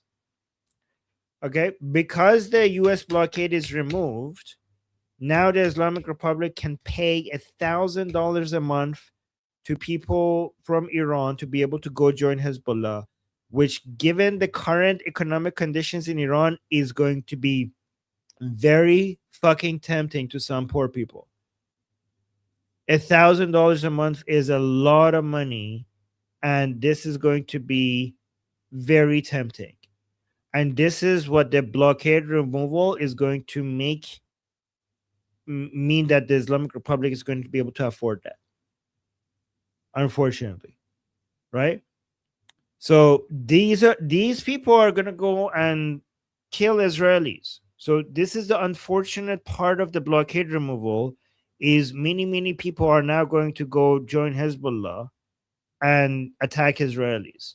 So the money from the blockade removal is going to go directly towards funding forces against Israel, unfortunately. But I still understand why, it's important to not let the Democrats win. That would be even more worse. So that's the first thing over here. That's you get $1,000 a month. But on top of that, you're going to get this. You're going to get a place to live. So you don't have to pay for your own place to live in Lebanon. They're going to get you a place to live. They're going to give you your own food. So while you're there and fighting, they will feed you. And they're going to give you your equipment. So all the equipment that you need to fight, they will give it to you. Okay, so you don't need to buy your own equipment. And then also on top of that, you're going to get training.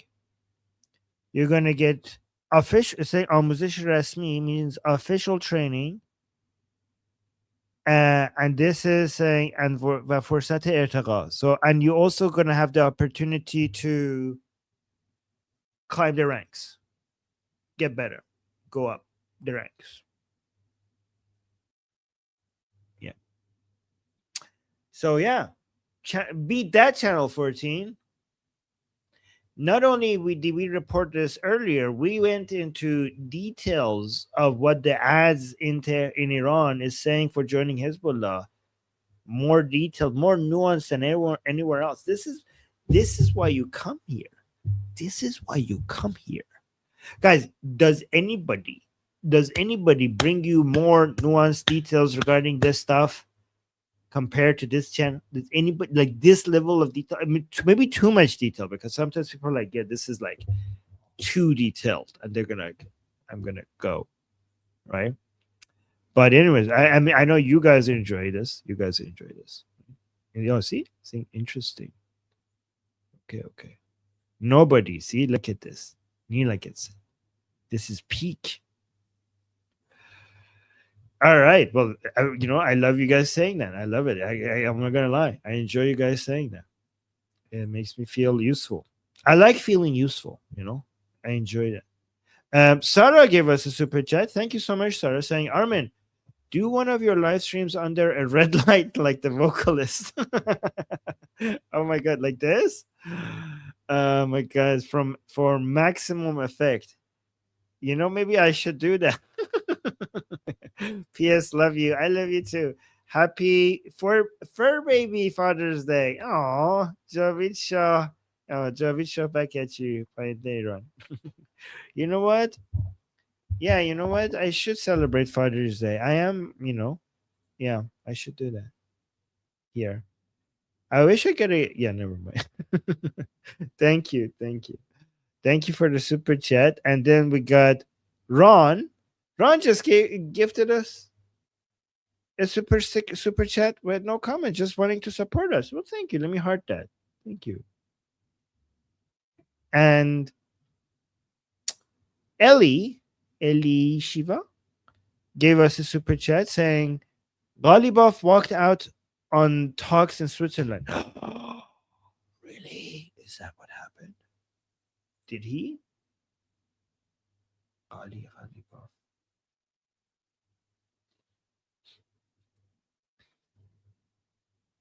Ooh, guys, breaking news. Thank you for telling me. What the fuck? So, Iran's delegation left the venue of talks with the United States and Switzerland in protest over comments by President Donald Trump. Wow. Iran's Iran's guard linked Tasnim news agency reported on Sunday. So Tasnim is the news. We have to see if it's actually true. Tasnim is the source. Tasnim is IRGC linked. They might be exaggerating what happened. We have to see if it's true. Tasnim news agency reported on Sunday, citing a source familiar with the negotiation team. Okay, so we need to wait for other sources because Tasnim is the IRGC affiliated. We don't know. So is it in response? Are they saying it's a response to this comment by President Trump? So President Trump posted this just a few hours ago saying Iran must immediately stop their highly paid proxies in Lebanon from causing trouble. If they don't, we'll hit Iran very hard again, just like we did last week, only harder. President Donald J. Trump. Look at the audacity. These fuckers are saying, okay, now we're not going to talk because of that comment? Are you fucking kidding me? Okay. Yeah, no, Trump posted again? Or is that what you're referring to? Let me see if Trump posted again. No, that's it. That's the latest one. This one is the latest one from 3 hours. This was 3 hours ago. And now the talks are off because of that post. So fucking sensitive. There's another post. The other post is about Keir Starmer. Which one are you talking about?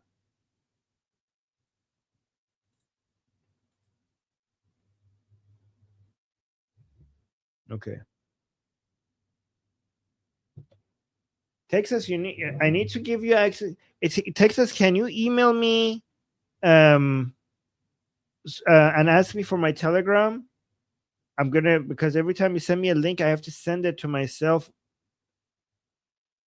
But if you just send it to me on Telegram, it would be easier.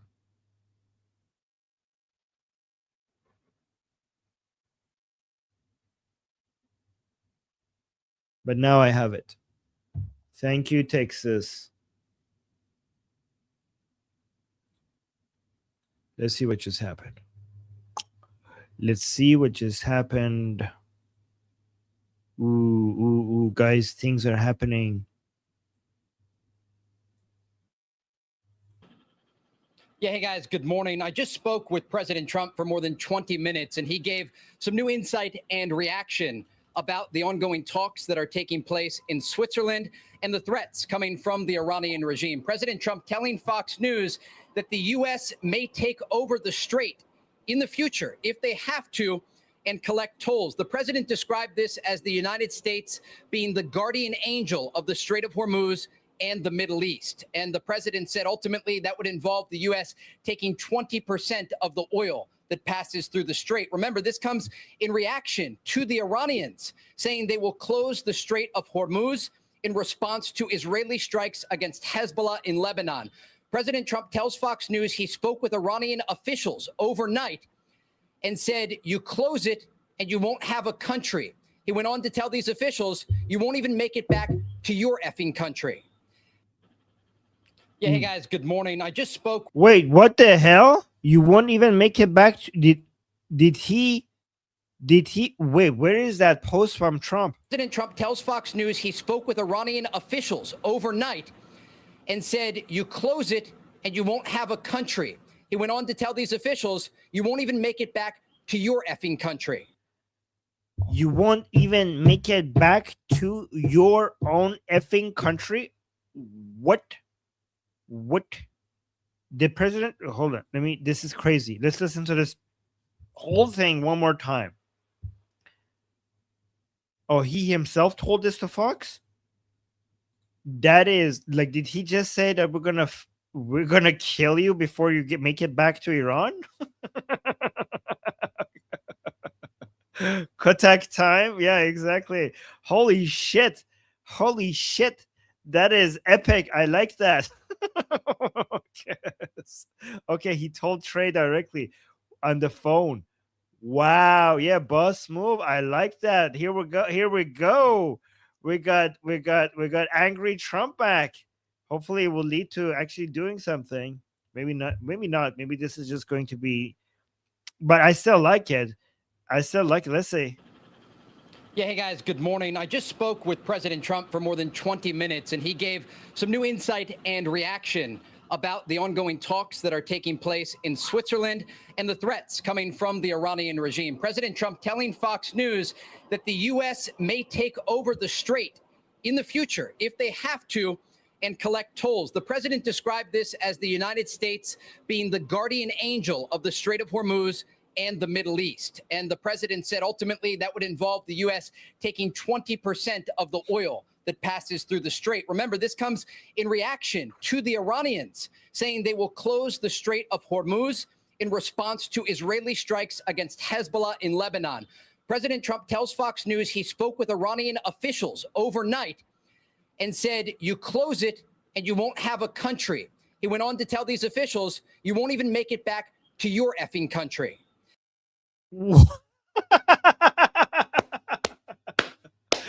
Oh my God. Oh my God. Guys,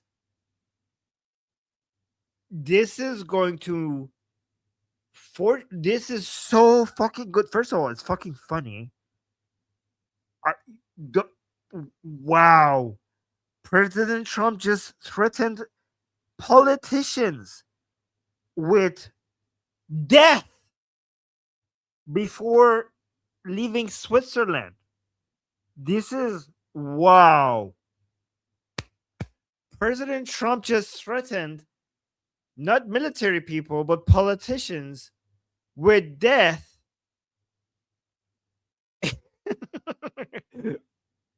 Holy shit. You know, yeah, guys, grab your popcorns. This is amazing. This is going to escalate things inside Iran.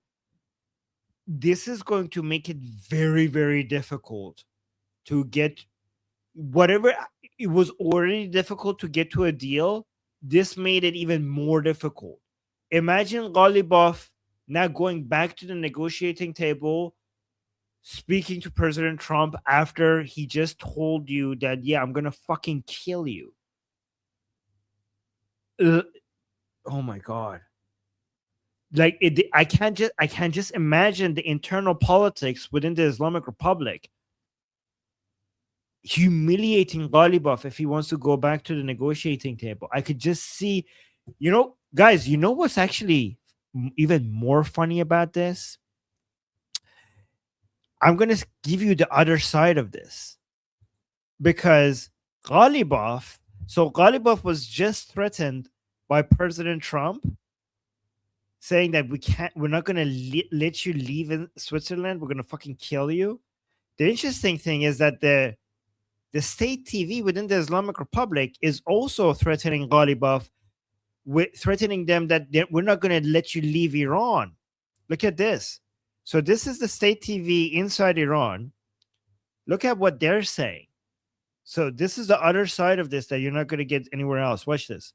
بستن تنگه در کنار بستن مهرآباد به نظرم باید توسط ایران دنبال بشه. یعنی چی؟ یعنی اینکه ما اگر تنگ So he's saying that we shouldn't just only close the Strait of Hormuz. We should close the airport as well. And the other person is saying, like, what are you talking about, closing the airport? Look at this. اگر می‌بندی مهرآباد هم بسته باشه مسئولین نه. So برای مذاکره. Look at this. He's saying, اگر تنگه رو می‌بندی مهرآباد هم بسته باشه مسئولین نرن برای مذاکره. So he's saying if we close the Strait of Hormuz, we should also close the airport so that our officials can't go to the negotiations. This is the state TV of the Islamic Republic saying that if we close the Strait of Hormuz because of what America and Israel is doing, we should also close the airport, stopping so that Ghalibaf can't go to the negotiations. حتی ببین میگن آقای غالیباف برای این سطح رفته اشکال نداره، ولی وقتی که شما هیئت اقتصادی دارید و هیئت بزرگ دارید میبرید برای این موضوع، یعنی که حالا اگر این حل شد So Sarah is saying they're using private jets in other airports, you dummy. Yeah, well, that's a good point, Sarah. But the fact that this guy on state TV of the Islamic Republic is saying that we should force our politicians so that they can't leave Iran to go and do negotiations, this is also very telling. هیئت بزرگ دارید میبرید برای این موضوع، یعنی که حالا اگر این حل شد، من فرض میکنم آقا همین امروز حل شد، راجع به بقیه چیزا میخوایم حرف بزنیم دیگه. آقا اسرائیل بخواد جمع کنه از لبنان بره. Yeah, so that is something. That is something. Yeah, Zoom meetings are a thing. They want to hold Ghalibaf hostage. So, guys, like this Ghalibaf can't catch a break, right? Within President Trump is telling them I'm gonna fucking kill you, and then the Islamic regime is gonna tell him we're gonna hold you hostage so you can't talk to Trump. It's coming from all sides. Oh, Sarah saying, I'm here for the Durka drama, baby. Yeah, I know, right? Wait, let me actually respond to some super chats.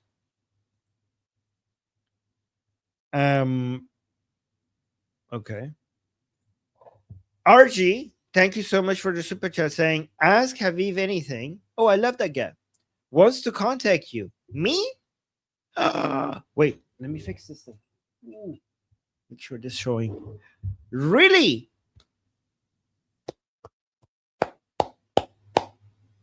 Are you sure? Okay, well, give him my email. Here.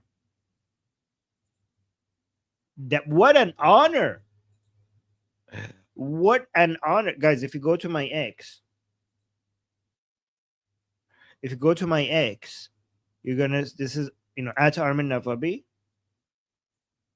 Okay, you're gonna see my email at the first of all, I follow him probably. So he could just message me on X. Let me see.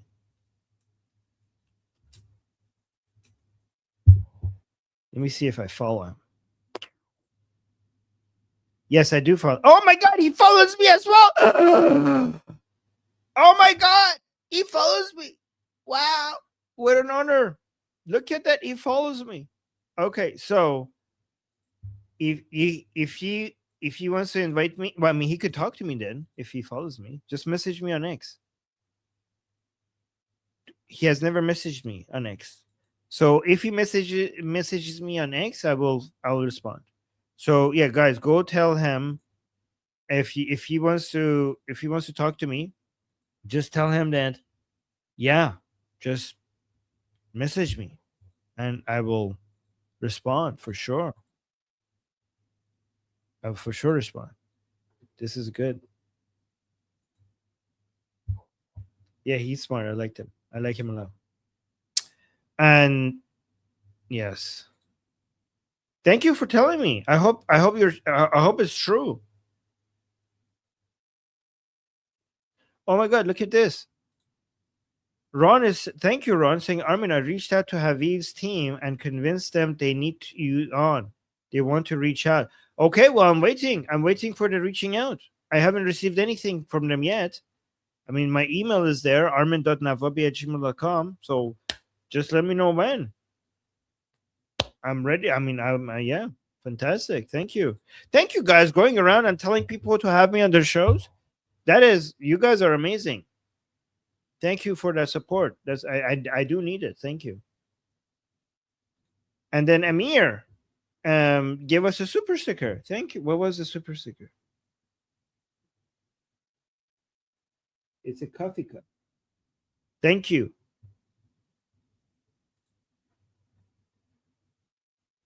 Wow, guys, look at this. The community that we built here is so supportive. You guys truly want the best for what we're doing here, for me and everything. You guys are, I'm so lucky. You guys, I don't know how to show how grateful I am to have you guys. Saying, bro, shorten the email address. The email address is my first name dot my last name @gmail.com. How could I shorten it? Oh, thank you, Ron. How could I shorten my email address? It's it's the easiest one to remember. First name dot last name @gmail.com. All right, let me actually show you this.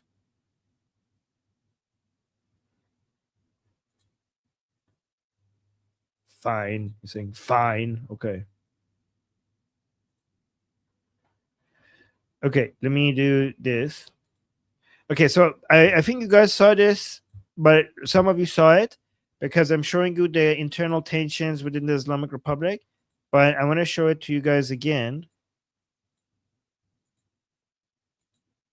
And then, okay, I'll show you two videos that I showed because some of you didn't see it, but then a new video that I haven't shown you, right? So this is in Iran. It's Muharram time. It's basically, oh no, Hussein died 1400 years ago time. I'm so sad that Hussein died 1400 years ago. Okay, so that's the time. It's the time of the year that Durkas go outside and be like, oh no, so sad, well, Hussein died, right? But the interesting thing is that now the IRGC has got, armed people out there within these religious ceremonies because they're afraid that the people here are going to do an uprising against the regime. Not because they're secular minded, but because they think the regime is capitulating to the Americans.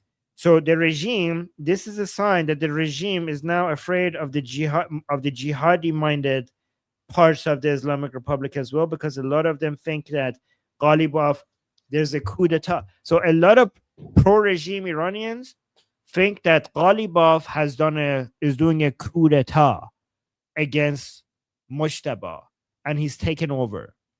And Ghalibaf, Arakchi, and Pezeshkian are basically Zionist agents that have managed to put pressure on Mujtaba Khamenei and push him back and take control.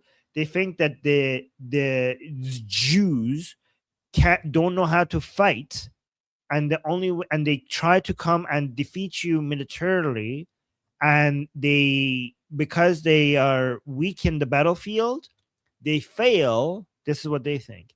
But they come and do what they're good at, which is scheming. The Jews are going to become they're a bunch of schemers, and that's what they're good at. And they come and they take over your land and your country with their scheming ways. And they think, given that Israel failed to get America to topple the regime, now they're sending their agents, basically Ghalibaf, Arakchi, and Pezeshkian, to just use the methods that Jews are actually good at. And this is what's happening. This is their understanding of what's happening right now within the Islamic Republic. So these people are trying to, so the IRGC is now worried, like Ghalibaf is sending these people out there to make sure that these people, oh my God, these jihadi people do not rise up against the regime. So basically, this is a threat. This is a threat by the Islamic Republic against the more jihadi-minded retards within the country. So let's look at this.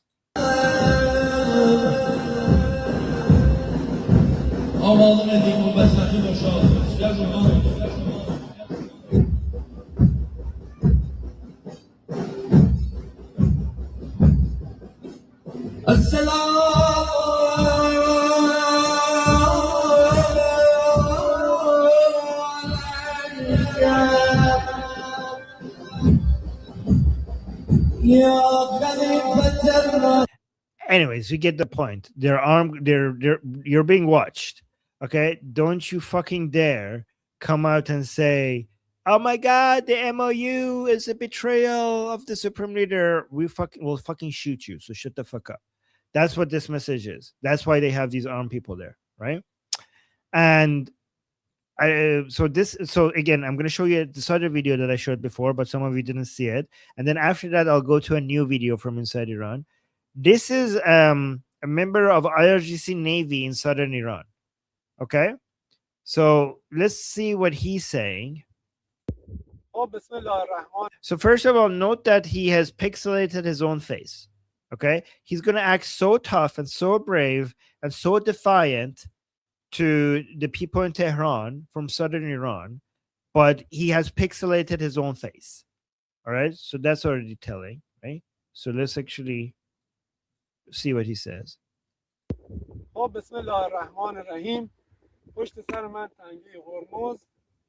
So he's saying, in the name of God, right behind me is the Strait of Hormuz.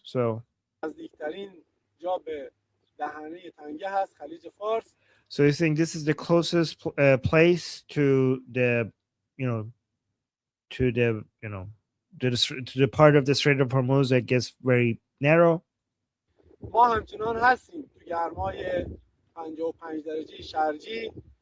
Like we are still here standing guard in the heat in 55 degrees Celsius, wet, like, what is it called?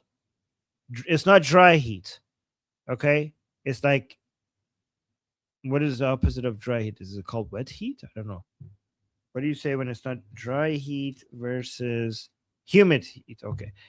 It's not dry heat. It's like, here, we're still here, even though it's 55 degrees Celsius and humid heat. Okay. The kind that you don't want. We're still here. گرمای 55 درجه شرجی و با خون و گوشت و پوستمون وایسادیم دور. And we're standing here with our blood, with our meat, with our skin. So basically with our bodies, like we're here to pay the price to stand here. زن و بچه و And far away from our wives and our children, we're still here guarding the Strait of Hormuz. هرگز خالی نمی‌کنیم اینجا رو. ما And we will never abandon this area. تصمیم می‌گیریم کی از اینجا رد بشه. نه کت و شلواریای توی تهران زیر اسکلت و تو واشنگتن. It's like we decide who gets to pass the Strait of Hormuz, not a bunch of suits in air-conditioned rooms in Tehran and Washington, D.C. Okay? Do you get that? He says, we here decide who passes the Strait of Hormuz, not a bunch of suits in air-conditioned rooms in Tehran and Washington, D.C. Okay? So who are the suits in Tehran?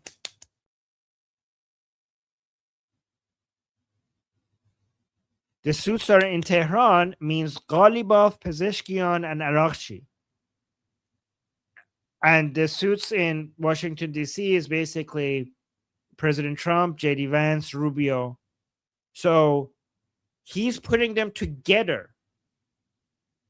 So he's speaking, he's saying this guy's IRGC Navy. So he's, based on his understanding, the IRGC and the regime and the IRGC and Mujtaba and the people in the streets are on one side, and Ghalibaf, Arakchi, Pezeshkian, and President Trump are on the other side. So Ghalibaf and Arakchi and Pezeshkian are not even on his side. They're with President Trump. You guys get it? So, and he's saying like they don't get to go into in their meetings and in their negotiations. They don't have a say on whether or not the Strait of Hormuz is going to open. We here, who are paying the price in this heat, on the field, not a bunch of fucking politicians. They're not going to decide whether the Strait of Hormuz is going to be open. We army men, we people who are on the ground paying the price, we get to decide that. That's what he's saying. Does that make sense? Let me know if you're following this. Okay. It's like we are the ones who will say who gets to pass and who doesn't get to pass. And we will stay here until the last drop of our blood.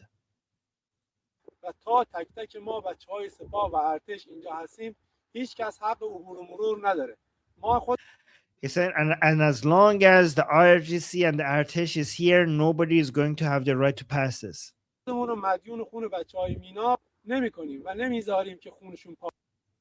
said, we're not going to let the blood of the children of Minab, the Minab school, go to waste. The Minab school.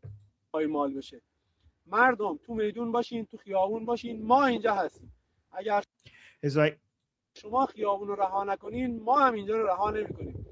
he's saying people keep staying in the streets stay in the he's talking about the street protests in the cities, the anti-deal pro-regime street protests. He's saying people stay in the streets. As long as you stay in the streets, we will not abandon here. If you don't abandon the streets, we will not abandon our position here. خیالتون راحت باشه. والله که ما پشیمون نیستیم و والله که هیچ کدوممون به خاطری که اون محتاله الان 100 روزه اینجا وایسادیم. So like I guarantee this, none of us regrets what is happening here. Like we're here to the end. که هیچ کدوممون به خاطری که اون محتاله الان 100 روزه اینجا وایسادیم ناراحت نیستیم. Like none of us are upset that we are stuck here or that we're here for the past 100 days. So apparently these people have been here working in the Strait of Hormuz in the heat for the past 100 days. And it's like none of us are unhappy. Like we're all fine with continuing to serve. میگم که با گوشت و پوستمون و با خونمون و تا موقعی که تو رگمون خون هست ما اینجا وایسادیم و So he's saying we will with our blood, with our meat, with our skin, we will still be here. And as long as blood is flowing, as long as blood is flowing through our veins, we will be here. Okay, what? Yeah. با گوشت و پوستمون و با خونمون و تا موقعی که تو رگمون خون هست ما اینجا وایسادیم و از این خلیج و از کیان جمهوری اسلامی ایران به اذن حضرت زهرا. And we will protect this Gulf. We will protect the Kian. What is Kian? Hold on. Kian, I just know it as a name. I don't know actually what it means. Kian. Nope, that doesn't make any sense.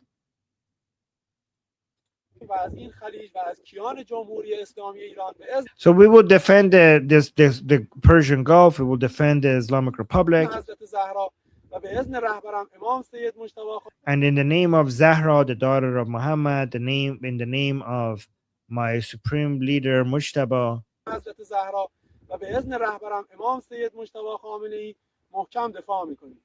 we will defend this here very strongly.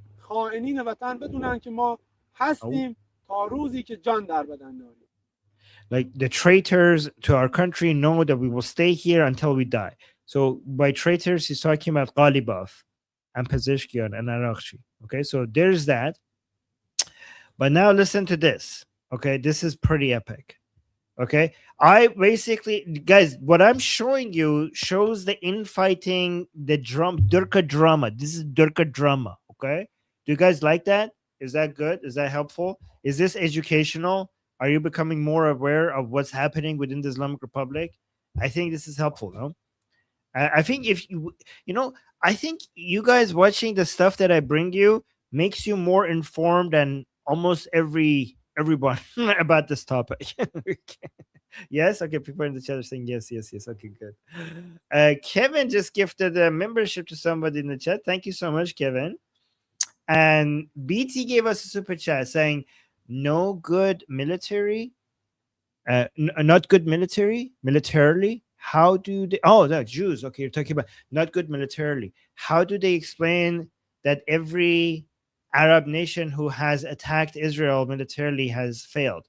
Well, they will say that because those Arabs are not Shia, and God is punishing them and humiliating. Okay, so here's what I would say: if I was a batch of Shia, BT, let me actually tell you. Let me answer BT here, guys.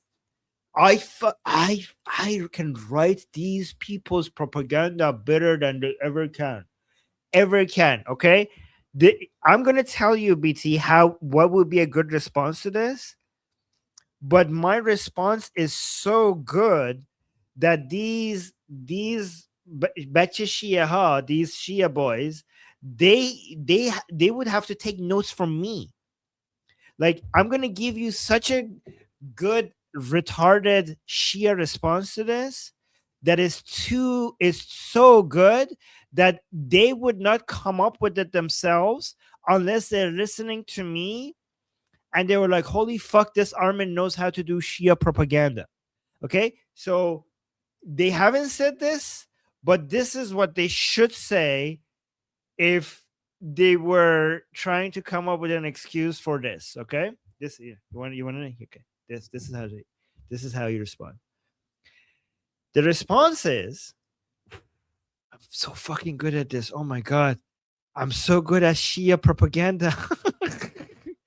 The response to this is that those fuckers were a bunch of pan-Arabists and a bunch of misguided Sunnis who have gone off Allah's path, and Allah decided to humiliate them by getting the weakest of all people in military to defeat them. Right? So pan-Arabists are obviously a bunch of secular socialist kafirs. So they lost against Israel because, that is not Islamic. The Sunnis constantly lost because that's not Islamic. And it was actually, BT, this is proof that Shia is the way.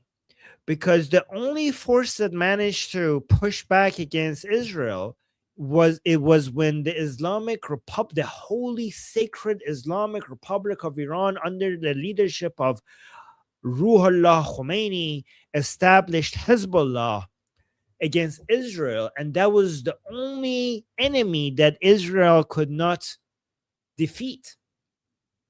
They defeated everyone else. Right? They defeated PLO. They defeated the pan-Arabist.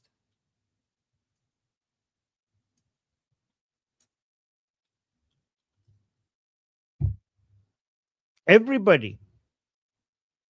They defeated Hamas. Is only still around because the Islamic Republic supports it. Jamal Abdel Nasser was defeated. They're all crushed. The only enemy of Israel, the only resistance against Israel that managed to constantly resist and continue, and every time Israel tried to wipe them out, they came on top and survived this.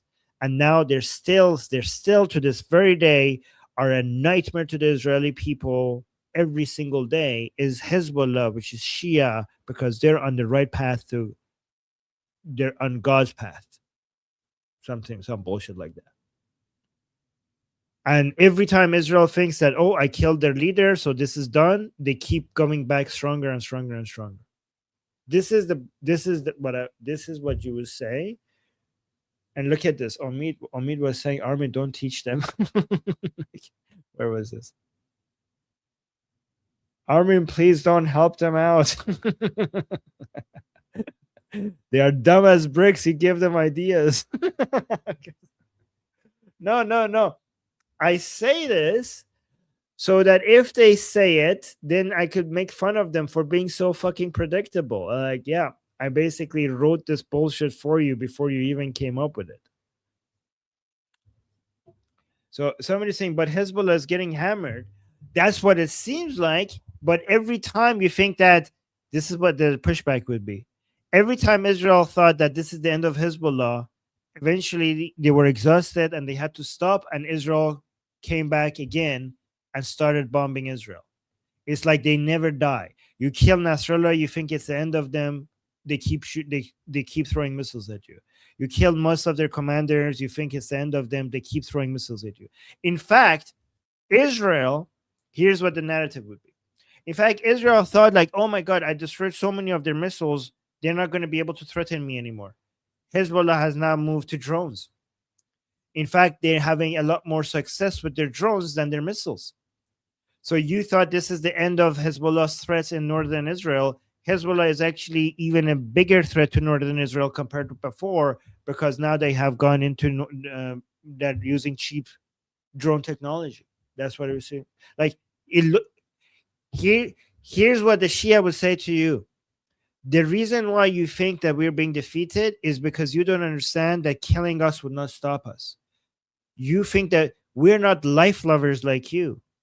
We get the tree of our resistance is watered with the blood of our martyrs. The tree of our resistance is watered with the blood of our martyrs. So when you say you're pounding us, you think that makes us weaker, but it's actually the blood of our martyrs that makes this tree stronger and grow more. There you go. There you go. This is when Yazid. Here's another line. Here's another line. When Yazid killed Hussein, he thought that was the end of Islam. He thought that he destroyed the Shia movement, because he said I wiped out their leader. I killed them. But it actually, the death of Hussein in Karbala was the foundation of this great power that came and is now dominating 1400 years after. It was Hussein's martyrdom that gave birth to all of this. And now the only force on this planet, the only people, the only state, the only governance that is pushing back against a global Zionist takeover is the Islamic regime, Islamic Republic inside Iran. Everybody else, the whole world has submitted to Zionism, to global Zionism. But there's only one force left that is pushing back against this evil, and that is in Iran. And that happened, this all happened because Hussein was martyred 1400 years ago in Karbala. So when Yazid killed Hussein, he also made this mistake, thinking that he defeated us, not knowing that this strengthens us. End scene. Oscar, please. Where's my Oscar? Okay, see? That's how you do death cult propaganda. That's how you do death cult propaganda.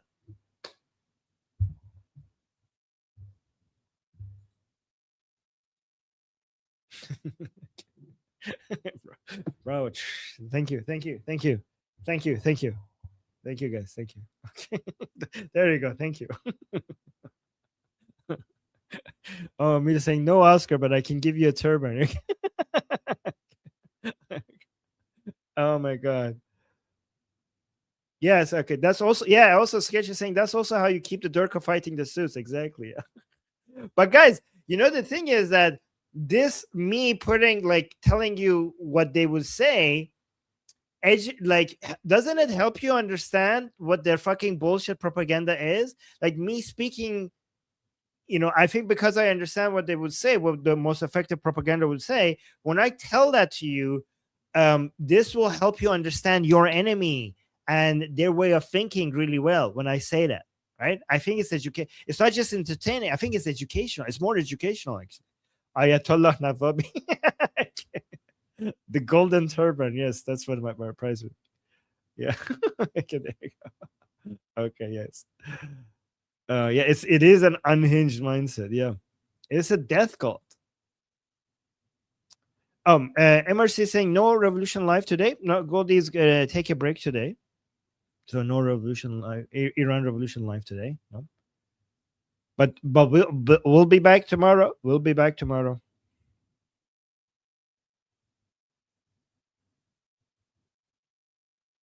Abigail saying more than restrain, they want us to they want US to abandon Israel. Yes, that's what they want. Abigail, you're very what the Islamic Republic right now is bragging about, what Ghalibaf is trying to, what Ghalibaf is going to try to. I mean, I haven't seen him done this yet, but he would if he's smart. This is, again, Ghalibaf, you should take notes right now, because you have a lot of people within the Islamic Republic angry with you, thinking that you're the Zionists. This, you should be like, look, guys, I caused America and Israel to fight with each other. I'm causing Israel to lose its main supporter. You see, this is what Ghalibaf should say right now to regain some trust within Iran, because like a lot of these people are saying Ghalibaf is an agent of Zionists. So his marketing should be, guys, Israel is nothing without its master supporting it, without the United States. These Jews with their scheming way, the Jews are weak only with their YouTube. By the way, I'm not saying these things. I'm just telling you what these Jew haters would say, right? So Ghalibaf, the narrative should be like the understanding that they promote is that the Jews themselves cannot fight, and Jews basically eat like they eat empires. They take advantage of other people's powers because they are not there. They themselves are weak. So instead of exerting power themselves, they go and latch on to a giant power and empire, and they just feed off of it like a leash until you bring down that empire. And they claim that their claim is that most empires have fallen because of Jews, and now United States is also have this Jewish problem. And again, not my words. Again, YouTube, these other people's words, right? That's what they would say. And they're basically sucking the blood of United States to make themselves powerful, right? So this is the source of Israel's power. All come from United States. They are nothing without United States. So Ghalibaf should, if he wants to do propaganda properly, hey, I mean, I'm not saying that. You're like saying, what? I'm not saying that, guys. I'm speaking. I'm telling you what the jihadi Shia mindset would be. Like, I'm telling you, like, people are walking in and saying, like, Armin, what the fuck are you saying? These are not my words. Okay, I'm trying to tell you. I'm teaching you the propaganda of the Islamic Republic. Oh God. Okay, yes. Nechama is saying, Armin, the IRGC should be paying you as a consultant. Yes. Yeah, I'm just putting this out for free. Jesus Christ. Yeah, okay, and I'll get to the other super chats. Yeah, guys, chill, people. So Ghalibaf should be like, guys, Israel is nothing without the United States, and I am the reason why they're fighting. Look at what JD Vance is saying. I caused that. I'm causing the main backer of Israel to abandon Israel. If we ever want to take over Jerusalem, if we ever want to bring down Israel, like I am achieving with negotiations something that we couldn't achieve with war. With these negotiations, we're putting pressure on United States to abandon Israel. This is the best way for us to eventually destroy and take over Israel and take over Jerusalem, is by causing a division between Americans and Israelis. And these negotiations are achieving exactly that. Like, I'm gonna be like, I found Ghalibaf. I'm like, guys, have you ever seen the vice president of the United States, with the permission of the president, come out and say such harsh words against Israel for the first time in the White House? Again, this is what Ghalibaf would say. We should say he's not saying that yet. But again, if he was smart, this is what he would say. He would say, guys, for the first time in the White House, they finally are admitting that Israelis are evil civilian killers, that they kill too many, that they attack, that they have no care for civilian life. In the White House, in the press room on the White House, JD Vance is attacking Israel. And the president of the United States is like saying that Netanyahu is insane, and he's basically flattening buildings for the sake of one militant. The president of the United States, for the first time in history, is coming out as admitting that these Israelis have no care for civilian life, and we did this. They told us that the Islamic Republic is weak, but we have put so much pressure on United States that the superpower of the world is now bending to our will and admitting for the first time from the mouth of a president, we the Islamic Republic have done something that the president of the United States is saying that Israelis don't care for civilian lives. And I, Ghalibaf, did that. This would be 10 out of 10 best propaganda for Ghalibaf to try to save face within the Islamic Republic.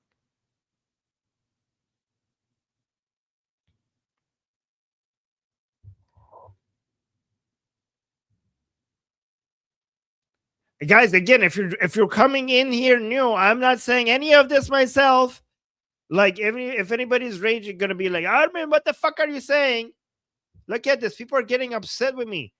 But guys, I'm not saying any of this shit. I'm not saying of this. I'm saying if Ghalibaf wanted to get some of these people off his back, he would look. This is somebody saying this is BS. This, of course, it's BS. I'm telling you what the Islamic Republic propaganda would be. Jesus fucking Christ! Don't come at me. These are not my views. Okay, I'm just. Oh my God, I'm triggering people. Oh my God, Cheyenne is saying, don't let them clip you out of context. I mean, it would be funny if somebody did that. Yeah, Jesus. It's like, you're just digging in a deeper hole, Armin.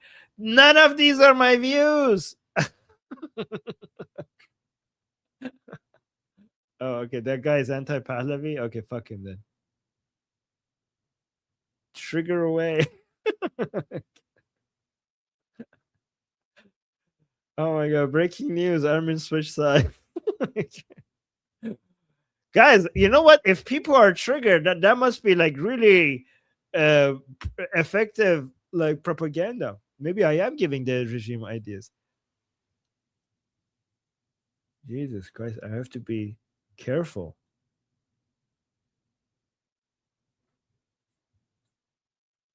Ooh. Okay, so oh my God, I feel like I'm gonna respond to this in the Shia way and get more people triggered. So Freedom is saying we can't be both weak and furious, cold motherfuckers. So they would say you are cold, but you are weak. You want to harm civilians and kill people, innocents, but you can't. So use other people's powers to do so. That's what they would say. But guys, to be honest, who gives a fuck? Israel is obviously, the IDF has one of the most effective, the most, when it comes to killing, okay, let me actually go back to being Armin. When it comes to killing terrorist motherfuckers, nobody is as effective as the IDF and Mossad. Nobody. Okay? The United States has the most powerful military in the world. Israel has the experience in the field in the Middle East and the best intelligence. And United States can do many things that the IDF can't, but the IDF can also do things that only the IDF can, because many things that militaries and intelligence agencies can do can't come with simulations and just training. If you understand how militaries work, there's a lot of what some militaries can do that could only be gained by experience, and nobody has the experience of the IDF, and that's why nobody in the world is as effective as a combination of the IDF and Mossad when it comes to killing terrorists. Yes, and Nechama is saying, thank you, we try. You're amazing, and the whole world owes you. Okay, so I had to come back to guys, I'm with you, okay? Don't I'm Israel Chai, okay? Okay, I'm back. Not doing okay, we're not gonna do the Shia shit anymore, okay? I think I'm losing some people. Okay. I'm Israel Chai. I'm Israel Chai. Okay, we're back. Okay, don't Oh my God. Armin's right. Yes. Oh my God. Back in reality, yes. Okay, wait. We got 2 more super chats. Say it. Thank you so much for the super chat saying Armin, the insider agent. Yes, you know what? If I wasn't doing YouTube, I could I would do very convincing Durka. I would be more Durka of them all. I would be the best person to send in. I would be based. If I was if I was deep inside the Islamic Republic as a Mossad agent, I would be the person that would keep accusing other people of being Mossad agents very effectively. I would find the people who are the most loyal, and I would be very effective at showing that they're Mossad agents and getting them executed or eliminated or something like that. Guys, I am almost 100% sure, close to 100% sure, that there are Mossad agents within the Islamic Republic that have managed to execute or assassinate people within the Islamic Republic that are loyal to the Islamic Republic with the accusation that they are Mossad agents.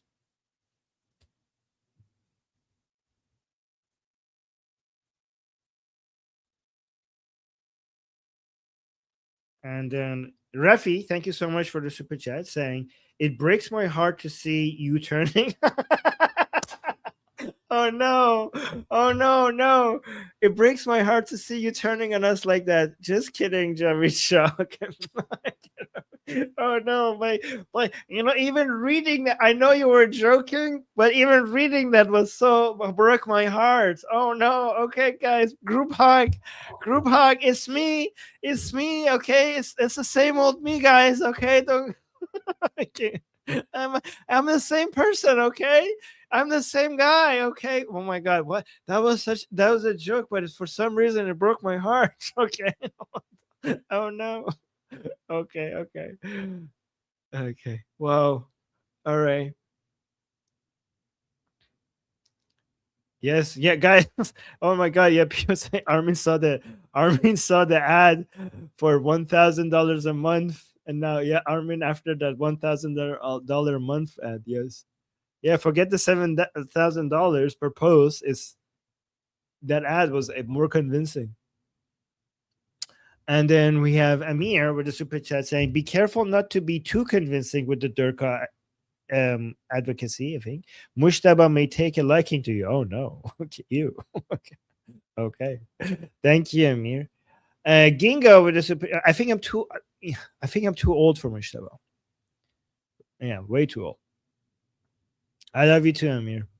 Gingo with the super chat saying, we Jews maxed out our sneak stats. Yeah. Okay. Yes, exactly. Yes. You invested all in the skill tree in a video game, man. I still remember those. Even though I haven't played a video game for so long, but I still remember something. And then BT June with a super chat saying, if I was asleep inside of the if I was deep inside of the IRGC, Armin, saying that, tempting brother,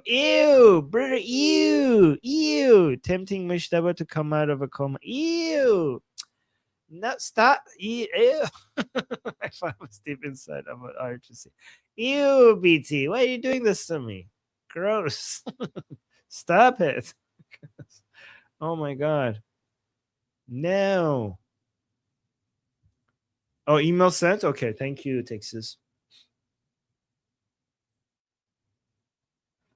Oh no. Yeah. Okay, let's go to here. This guy. This is a 2-minute video. Okay. So bear with me. This is going to be very helpful to understand the internal division within the Islamic Republic. This is going to be very helpful. So let's watch this.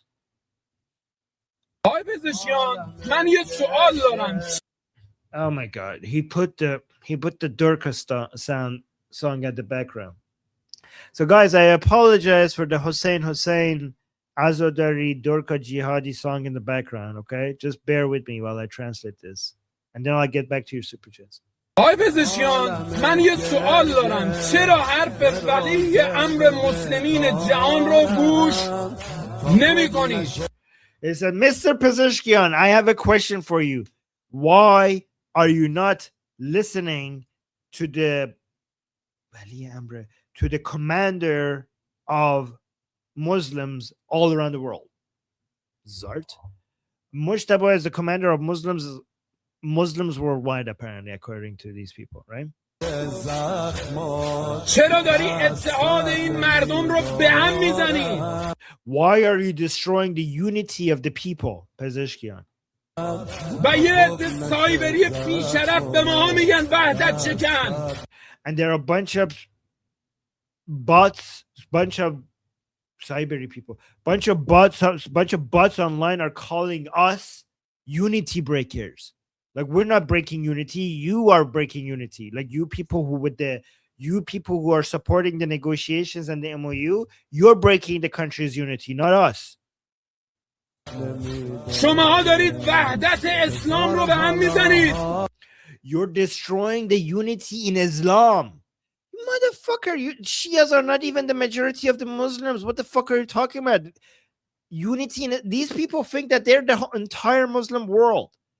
These batch of Shias, guys, let me tell you something, okay? So majority of Muslims are Sunni, and even within the Shias, more like half of the Shias don't even believe in their version of Shia Islam, the guardianship of the jurist version of the Shia Islam, right? Most, it's like 50-50 or something like that. But they are half of a minority. What percentage of the Muslims in the world is Shia? Like 15%? Let's give them 20%. Let's give them 20%. 20% is Shia. And then in that 20%, half of them believe in, I don't know, the guardianship of the jurist bullshit. So that's like 10% of Muslims, let's just say 10%. And they're like, unity in Islam as a fucking whole, like, is being broken because of this shit. And then Mujtaba is the leader of all Muslims. Are you fucking kidding me? Bullshit. Yeah, Khomeinism, exactly. This just represents Khomeinism. And not even Khomeini, even people who believe in Khomeinism, many of them don't believe in, they didn't even believe in Ali. And now they think all of them believe in Mujtaba. All the people who consider Mujtaba as the leader of Muslims, it doesn't. I don't think it gets even to 2%, like barely 1% worldwide among Muslims. And this guy is like, oh, the leader of Muslims worldwide. Is Zart? Bullshit. And he's like, you're breaking the unity in Islam. In Islam, you Muslims were killing each other. For the past 1400 years, you have been doing nothing but killing each other.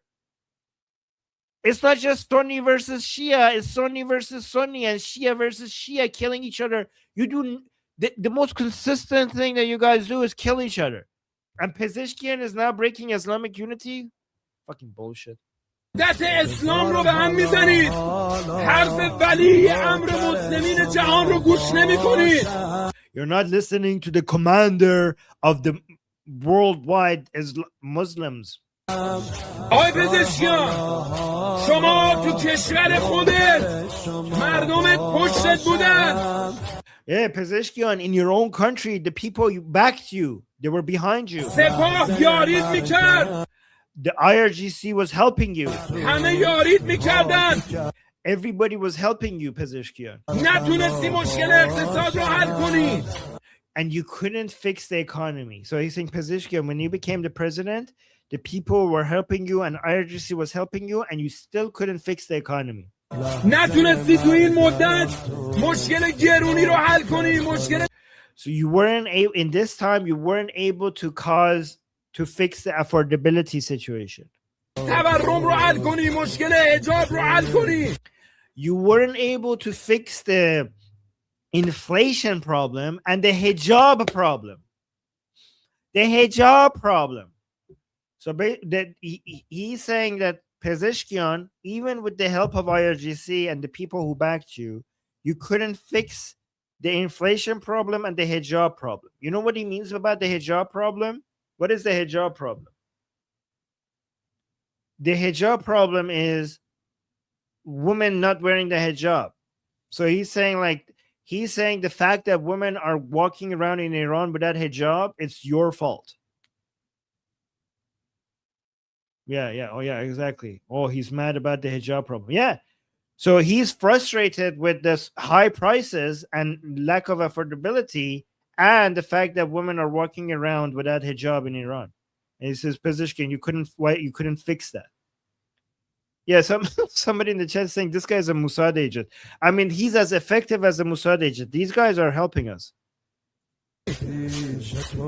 چیکار تونستی بکنی بدتر شده از اونی که قبل اونی که بوده Like you didn't do anything. You made situations worse. حالا میخوای بری با یه کسی که خودش میگه میخوام ببلعمه میخوای مشکل ما رو با اون حل کنی توی که And now you're going to somebody who is admitting that he wants to swallow us. Meaning he's Trump. And you're trying to solve the problem with him?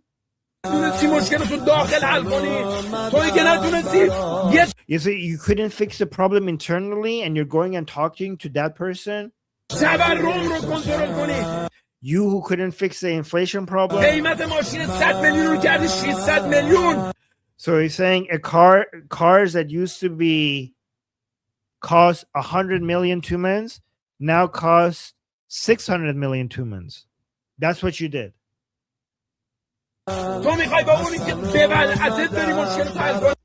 You're going and trying to fix the problem with somebody who's trying to swallow you. So guys, this sounds sexual, but it's not sexual. Okay, like, so basically swallow you means take over you. Okay, I know it sounds kind of dirty, but that's not what he means. You want to go and fix this problem with somebody who wants to swallow you? Okay, this is it translates weird into English, but he basically means like take over completely. So basically saying Trump wants to take over your country and you're going and trying to fix the problem with that guy.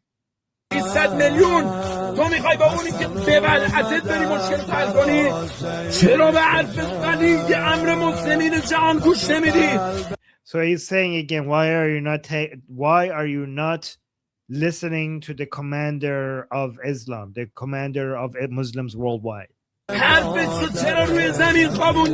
Why are you laying his words on the ground, basically ignoring his words? Like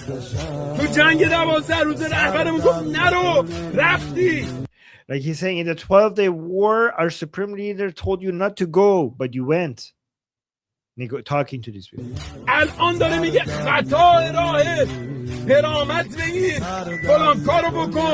He's saying now our supreme leader is telling you that you're on the false path.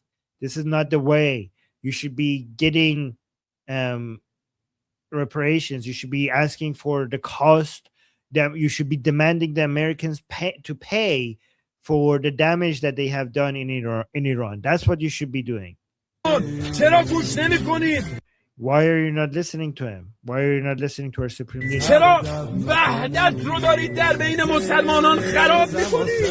Whoa. Oh my God, guys, did you hear? He's crying. He's saying, why are you destroying the unity among Muslims? Guys, these people really think that the entire Islamic world is them. That's what they think. But listen to, you see him crying here? You can see his, look at this.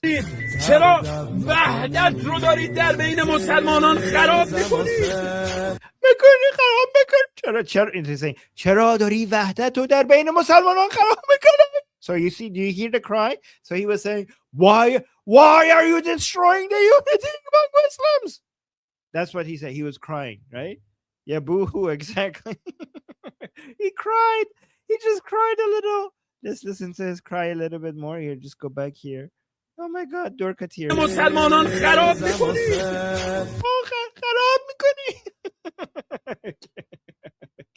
Oh my God, somebody put a violin for him in the chat. Thank you. Yes. Oh my God, so sad, so sad. بابا شما که میگفتید ما ذوب در رهبری هستیم ذوب در رهبری میگه بمیر میگه چاش.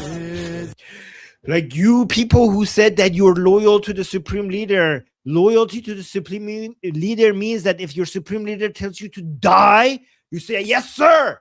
Okay? You see that he did this? You're like, you people said that you're loyal to the supreme leader.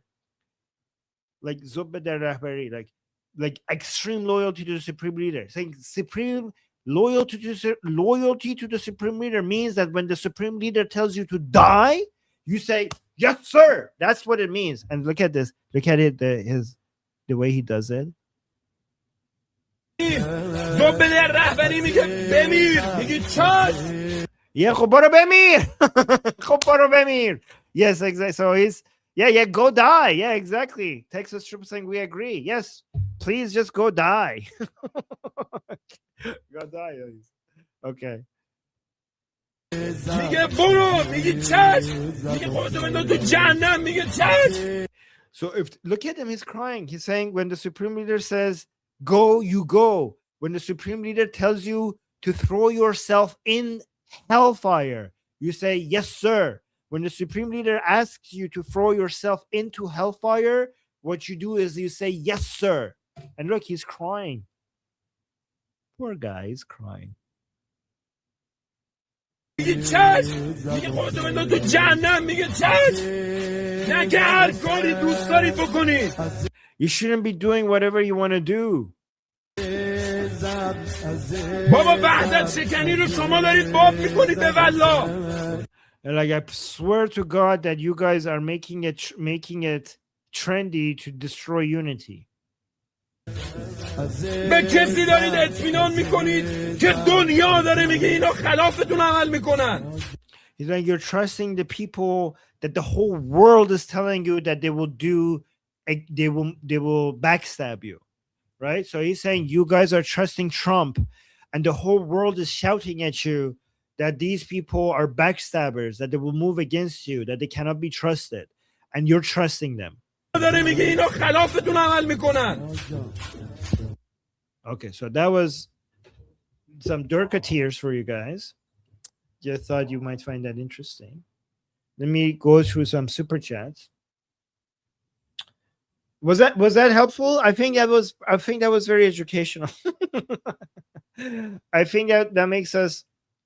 I think that was helpful in trying to understand these people. They sustain me. Yes, that's good. It's so good.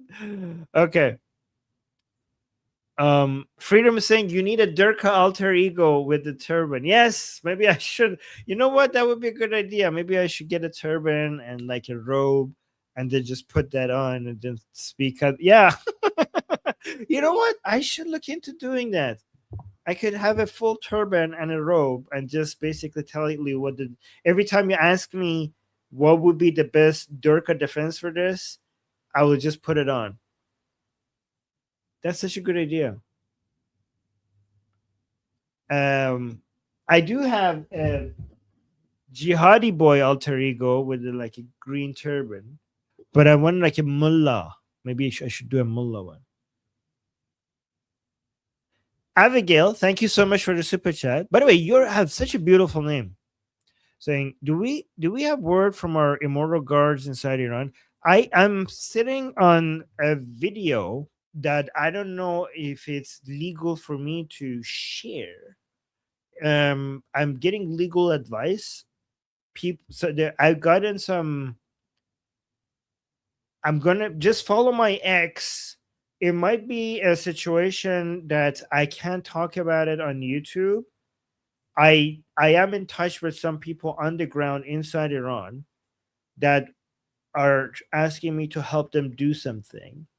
But I have to make sure that I'm protecting myself legally, right? And just follow me on X because I think it's safer to talk about this on X maybe than on YouTube. So I'm not going to go into more details from that. But I do have something that hasn't been shared anywhere else because I'm in touch with those people directly. And this is like new, completely new. So given that Iran Revolution Live is not going to be on today, maybe right after the stream, I'm going to start working on that. So follow me on X because maybe I'll post something soon. I'm gonna first have to post a few remaining Arm Us videos that I haven't finished yet that was sent to me from inside Iran with regards to that campaign. But then I have something else that is much bigger. But I have to make sure that I protect myself because I protect our platforms as well. I want to make sure that I abide by the law and also by community guidelines. Oh, thank you, Texas. Just putting my X in the chat. Thank you. That's my X account. You could just, if you search for Armin Navabi, it would be the first thing that shows up. But yeah, we have some. I have some serious updates that I'm sitting on that only I have. They told me that I'm the only person that they're talking to, so I don't want to. I want to make sure that I do what they ask, but in a way that doesn't get me into legal trouble. And thank you for asking, by the way.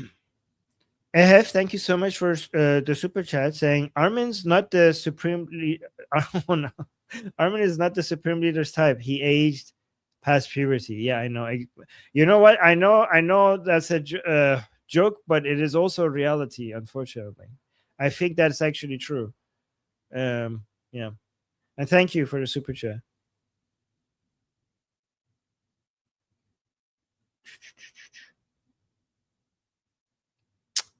And then we got another super chat by Amusina.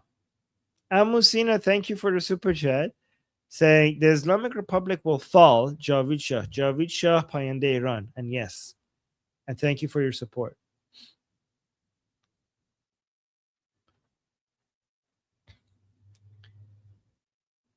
And then we got Alex. Thank you, Alex, for the super chat. Saying been watching you for a while. Thank you for support of common sense, Israel and Iran. Yes. And Javid Shah and Amizral Khai. And thank you for your support. Thank you for saying that. I really do appreciate that. And thank you, Texas, for thanking everybody that gives us super chat. That's really sweet that you do that. And then we got by the way, thank you, Alex, for being with us all this time.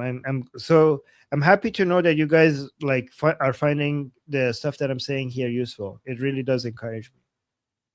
And Kaveh with a super chat saying, is an ideal moment for uprising approaching? No.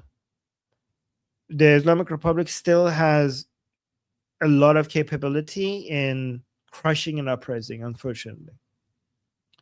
It's still not to a point where if the Iranian people do a mass uprising right now, we could get like tens of thousands of we might see a massacre like we see it in early January, so we're not there yet. And then the rest of the super chat says bombings have stopped, regime weakened, internal divisions growing, etc.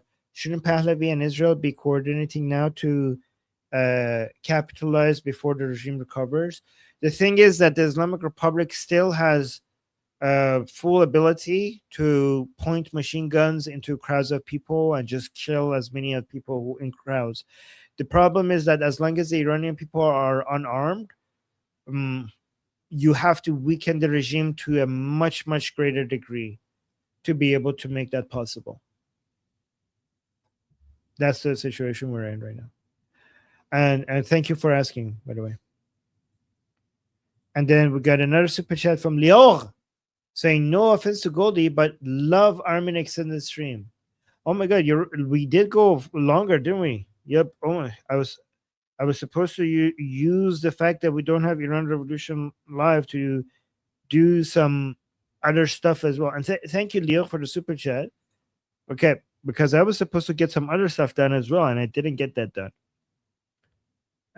But I appreciate you. Yeah. So yeah, we will be back with Goldie on Iran Revolution Live same time tomorrow. And yeah, I'm looking forward to that. And I'm glad that Goldie got some much needed rest. She does a lot and a lot. And I think tomorrow she's going to come back with a lot more energy.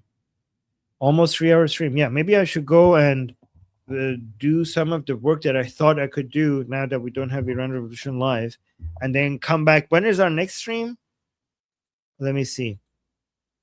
Guys, so make sure you subscribe and hit the bell notification because we're going to have our discussion group coming up very soon, and we will be streaming it on Liberty Politics YouTube channel. So here, so if we go to the live section, so we have, this is my first live for today. and then we have 2 live streams coming up. Okay, so the next one is going to be in 1 hour from now. And then after that, we're going to have another one 2.5 hours after that. So 1 hour from now, we have another live stream, and 3.5 hours from now, we have another live stream after that. So make sure you subscribe and everything, and I'll see you guys in about an hour. Oh, we got a super chat, so then we'll respond to that. Oh, 2 super chats. Make sure it's a black turban. I'm not a Sayyid though. Black turban. So guys, do you know the difference between mullahs who have black turbans and the ones that have white turbans? Black turbans are for Sayyids. Sayyid means that they are a descendant of Muhammad, but only through male descent. So my grandma is a Sayyidah, which means that she was a descendant of Muhammad. By the way, all of this is fake. None of it is real. But because it's my grandma, but not my grandpa, that means that I'm not a Sayyid. If my grandpa from my father's side was a Sayyid, that would make me a Sayyid. That means if I was a mullah, I should be putting a black turban on. But if you're not a Sayyid, you have to put a white turban on. Yes, Sayyid. Yes. Hey, Javi didn't know. Okay. This is good. This is good information. So, yeah, you learn. Javi, did you learn that from me? That's good. So, yeah, Sayyid just means a descendant of Muhammad through male ancestors. Only through male ancestors. So if it's a female, like if your mother, so for example, if your mother's father is a Sayyid, that means your mother is a Sayyidah, and that means you're nothing. Like, because if your father is a Sayyid, then you also will be a Sayyid. But if your mother is a Sayyidah, then nothing gets transferred to you, and you're going to be not a Sayyid.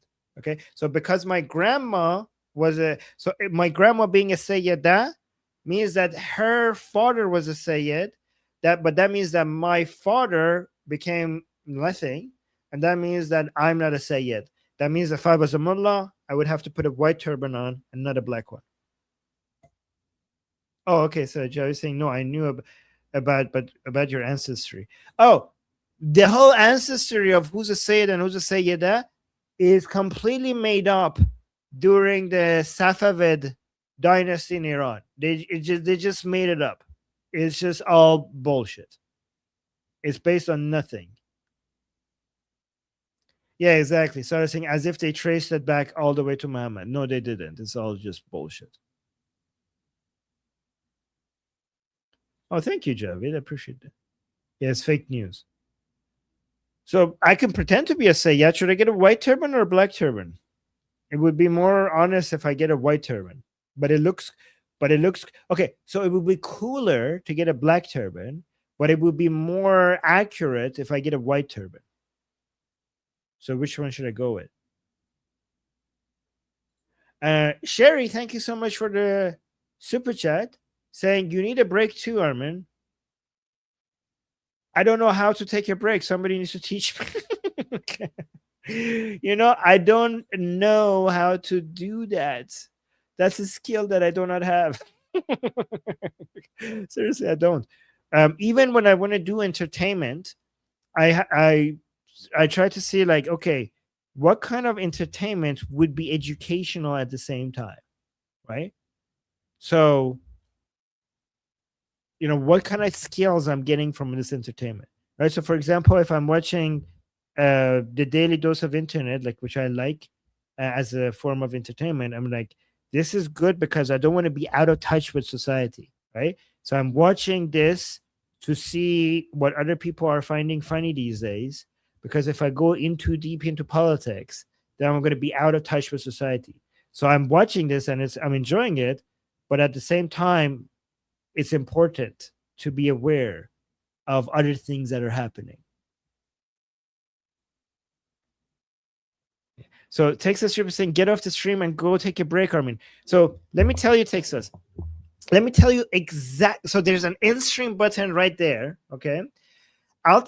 look at this. As soon as I click that, so this Bluetooth headset is connected to my PC. I have another Bluetooth headset that is connected to my computer. So as soon as I hit that, I'm going to take this headset out, pick up that headset, which is going to connect me to my computer, and I'm going to immediately go to the washroom. And while I'm going there, while I'm walking towards the washroom, I'm going to go to the news, so that while I'm there, I'm not wasting my time sitting there without getting the news updates, you know?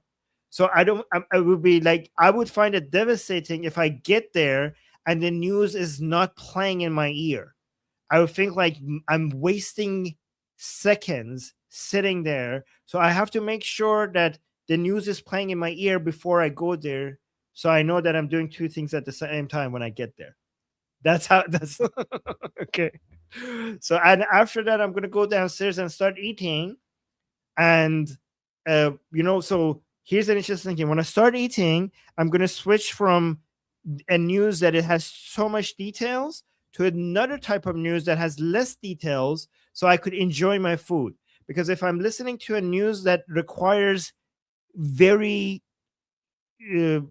lot of attention, then I'm not going to enjoy my food. So I have a type of news that is more easily consumable, so I get to actually taste my food. So I have one news from when I'm not eating and another type of news from when I'm eating.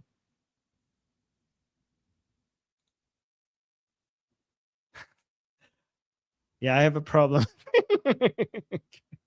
Okay. And then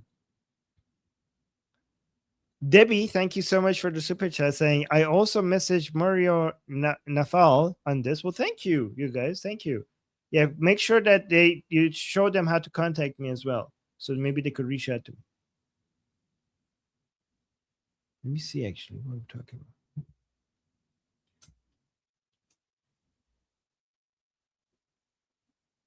Wait, I don't even Nafal. This guy. Okay. All right. Well, I don't think he's going to reach out to me. He's too big. And Sammy, thank you so much for the super chat saying the black turban was promised 3,000 years ago. Okay. Yes. 1,400 years ago. 3,000 is for Islam is not that old. Okay. 1,400 years ago. And thank you for the super chat. All right. I don't like Mario. Yeah, I'll talk to anybody. I have debated mullahs. Have you guys seen my debates with mullahs? Let me show you something before I go.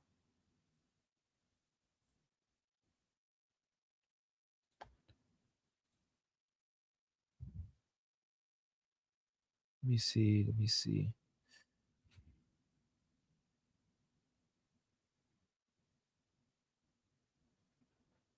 Okay, let me see if I could find a good debate. Give me a second. This should be worth it. Oh yeah, look at this.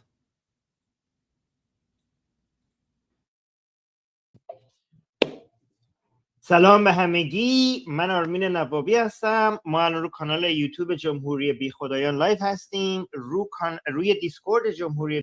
Do you guys hear this? Are you hearing this? This is a year ago. I debated this guy. I mean, I have more debates. بیخدایان هم لایو هستیم، رو کلاب هاوس جمهوری بیخدایان هم لایو هستیم. قرار بود روی کانال یوتیوب آخوندانه هم لایو باشیم که نیستیم. I have multiple different debates with multiple mullahs. ولی بعداً اونجا آپلود میشه. اینم لینک کانال. So this goes on for فعلی باشن چه بخوام فلسطینی باشن. بستگی به معنی. So you can see his turban is white. So that means he's not a Sayyid. سوالتون داره. اگه منظور. Anyway, so this was like, I have a lot of experience debating mullahs. This is how I know my stuff, because I debate these people. Like I have a lot of, and it's not just mullahs. Wait, you want to hear him? Here. در فلسطین هستن. اینا با هم تعارض منافع پیدا کردن. فلسطین میگه اینجا کشور منه، اسرائیل میگه اینجا کشور منه. شما به عنوان آدمی که برای همه مردم رو کره زمین. Wow, guys, we're debating Israel. He's saying like we're debating Israel here. Anyways. ارزش قائل هستید. All right, but it's not just Mullah Dorka people, okay? It's like Basiji boys as well, like these type of people. I've experienced debating like that, these types of people who are Basiji boys as well. So I have years of doing this, years of debate experience here. یعنی چه؟ واجب الوجود یعنی چه؟ ما اصلا این رو تعریف بکنیم. حالا شما گفتید خیلی خلاصه بگو دیگه، من این تعریفا رو نباید میگفتم. حالا می‌خوایم قرآن رو Anyways, just wanted to show you guys the reason why I know my stuff is because for years I've been doing this for years, talking to these people. Okay, that's how I know my stuff. Oh, what that was 2 years ago. So the first one that I showed you was a year ago. The second one that I showed you was 2 years ago. All right, guys, I'm gonna go and see. I can't quit. Like I wanna go, but I wanna also stay with you guys. This is I'm addicted to you guys. You know that? I'm addicted to you guys. I want to go do other things, but it's hard because I want to stay here. Anyways, we're gonna be back here in 54 minutes. You know, guys, when I go, I actually can't wait to come back and talk to you guys. And we're gonna be back here in 54 minutes. So make sure you subscribe and hit the bell notification and all that stuff. This is actually my rest. Okay, when I leave, I'm gonna start working. This is my rest. Okay. Okay. See you guys. And oh yeah. I'm Israel Chai, Slava Ukraine, Cuba Libre, Long Live America, Javicha, Payande, Iran. See you guys soon.